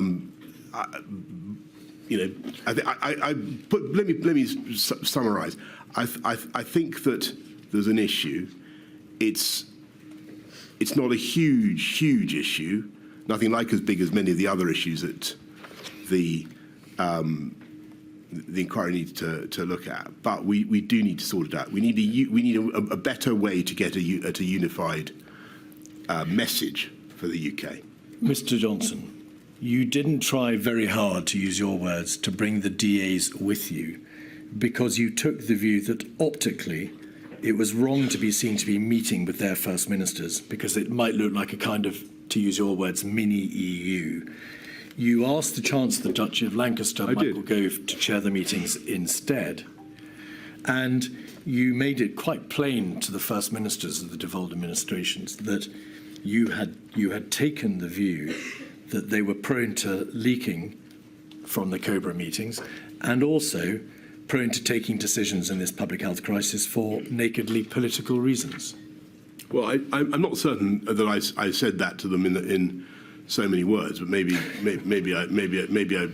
you've got some evidence that I did. I certainly thought that was a risk, and from time to time, I felt that the coherence of the UK message was being undermined, and there's got to be a way to fix it. I thought Michael did an excellent job. I sometimes wonder whether I could have done more in that respect myself, but frankly, I doubt it. There were obviously divergences of approach, both in relation to the substantive responses to the crisis, tiers, fire breakers, circuit breakers, and what was done in relation to schools and so on. And there were also differences, were there not, in relation to public communications. So the messaging across the United Kingdom wasn't always pointing in the same direction. Ultimately, did it matter that there were those differences of approach epidemiologically, or that in terms of communication, you were not all singing from the same hymn sheet? I think it did matter. I think that clarity and unity of message was very important. Data. Plainly, the United Kingdom government was, where it could, taking decisions in relation to what should be happening in each of the 4 nations of the United Kingdom. As I say, not directly in public health terms, but obviously it was trying to apply an allied or a unanimous approach. Did you feel that you, as the Prime Minister of the United Kingdom government, had sufficient data, sufficient scientific advice as to what the position was on the ground in each of the other nations epidemiologically? Well, I think that when the pandemic broke out, we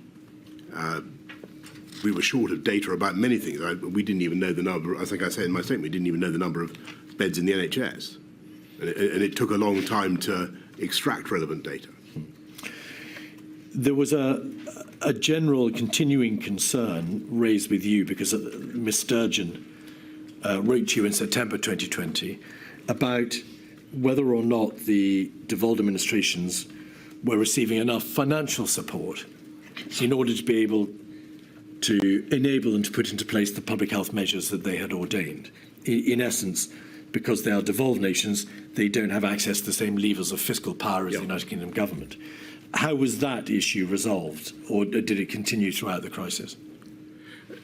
I think that the issue of financial support was obviously allied with the issue of divergence of approach, because clearly, if it was open to a DA to take for instance, a much more precautionary approach, or to say that they wanted to do X, Y, Z policy that would be more expensive, then that was something that we were going to, that the whole of the UK Exchequer was going to have to cover. Now, that it wasn't that I wanted unity of message for that reason. But that was certainly an extra complication. In his statement, Michael Gove says, in the early stages of the response, there were occasions when insufficient notice was given to the devolved administrations of decisions that were likely to be taken. And in her witness statement, Ms Sturgeon says, I believe both that communication should have been better, and more importantly, that the devolved administration should have been integral to that decision-making. Would you accept, perhaps with hindsight, that the decision-making process, insofar as it involved the DAs, was not as good as it might have been? I think some form of integrated decision-making that doesn't leak is what you're after. Local government. It would seem that in March 2020, there was a deliberate decision within Downing Street not to invite the Mayor of London to meetings until the 16th of March. He says that he made repeated requests to attend. He requested to attend Cobra on the 2nd, 9th and 12th of March, but was not permitted to do so. Did you know that? Do you agree with that? Certainly, London was very, very much in the forefront in the early stages of the pandemic, and I know that the Mayor of London was repeatedly consulted by my advisors in Number 10. I'm sure that there was a lot of traffic between them and Sadiq Khan. I think that he was invited to a meeting from memory, on the 16th. I may have that wrong, but I certainly spoke to him pretty early on. But as you said, right at the end of the last session, we began by thinking we might do London first, but then we dropped that idea. the Mayor of London was not invited to the government's formal crisis machinery, COBRA, until after the first national measures had been imposed by the United Kingdom government. Is that correct? And that is because we didn't, in the end, do London first measures, and there was some sensitivity about other metro mayors. I think in relation to the metro mayors, save on one occasion, the 12th of October, when the Mayor of Liverpool, Andy Rotherham, attended, no metro mayor was invited to attend COBRA at any time. Right. The evidence from Sadiq Khan, from Mr. Burnham and Mr. Rotherham is to the effect that there was generally insufficient information given to local leaders. And in the context, Mr. Johnson, of the local restrictions in the summer of 2020, and of course the tier system in October and December of 2020, that was a very significant failing, was it not? Well, first of all, I'm grateful to Mr. Rotherham, to Andy Burnham, to Mr. Khan, all the mayors for the work that they did and the leadership they gave to their own communities. And you know, you talk about Andy Burnham. You know, there were parts of the country that barely came out of measures for the whole of the year. Manchester. And, exactly. And they had a very, very tough time. And we did our best to offer support and to engage with them and to help. But some of the negotiations, as I'm sure we'll come to, were extremely difficult. One of Sir Patrick Vallance's entries appears to suggest that in relation to Manchester and Mr. Burnham, a COVID-esque meeting at which you were present openly drew a distinction between the support and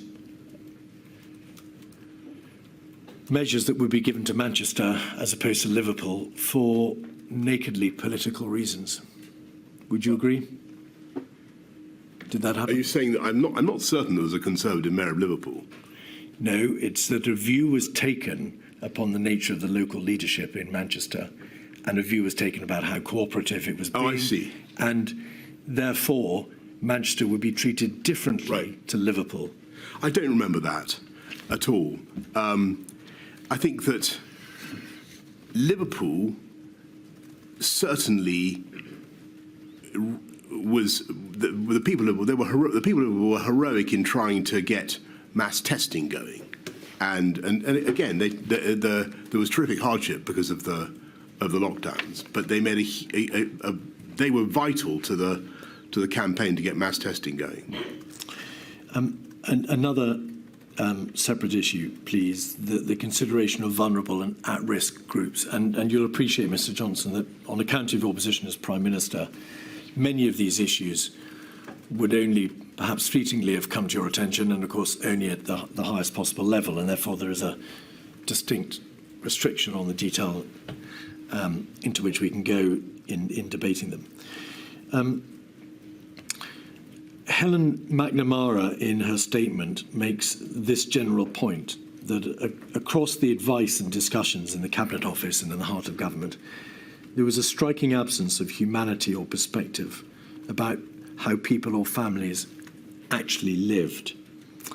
And her sense was that the group of people in your inner coterie and in the Cabinet were a most homogenous group of people, and were taking decisions that probably called for a much broader representation across society. Would you agree with that general proposition? I think that there is some force in that, and I mean, but so some force in the description of the people in and around those meetings at some of those key times.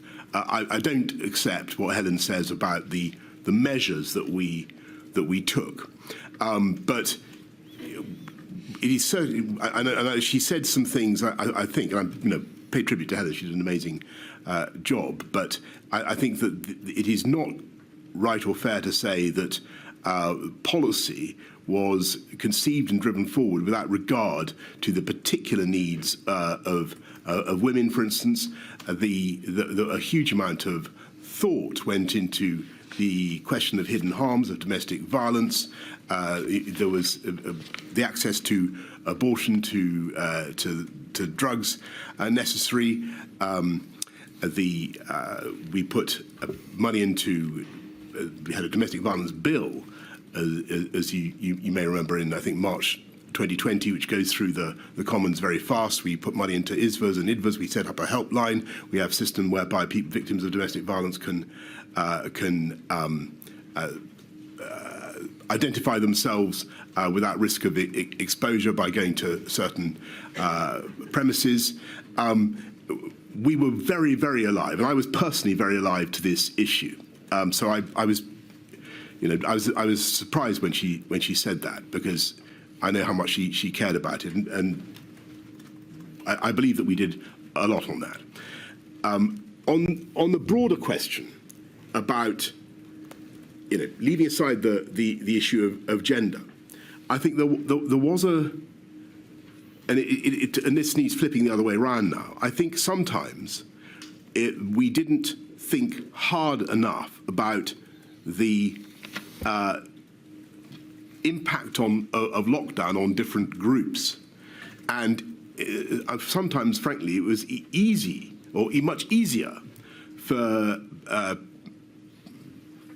people with professional jobs to sit out the lockdown than it was for others, whether they're in the hospitality sector or whatever. And a lot of people who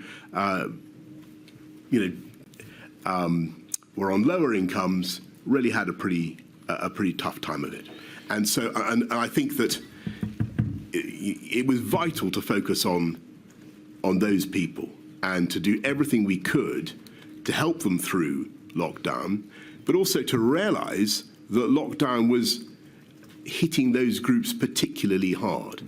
And for me, that was a reason why you had to be so careful about going back into a national lockdown in October, November. It's necessary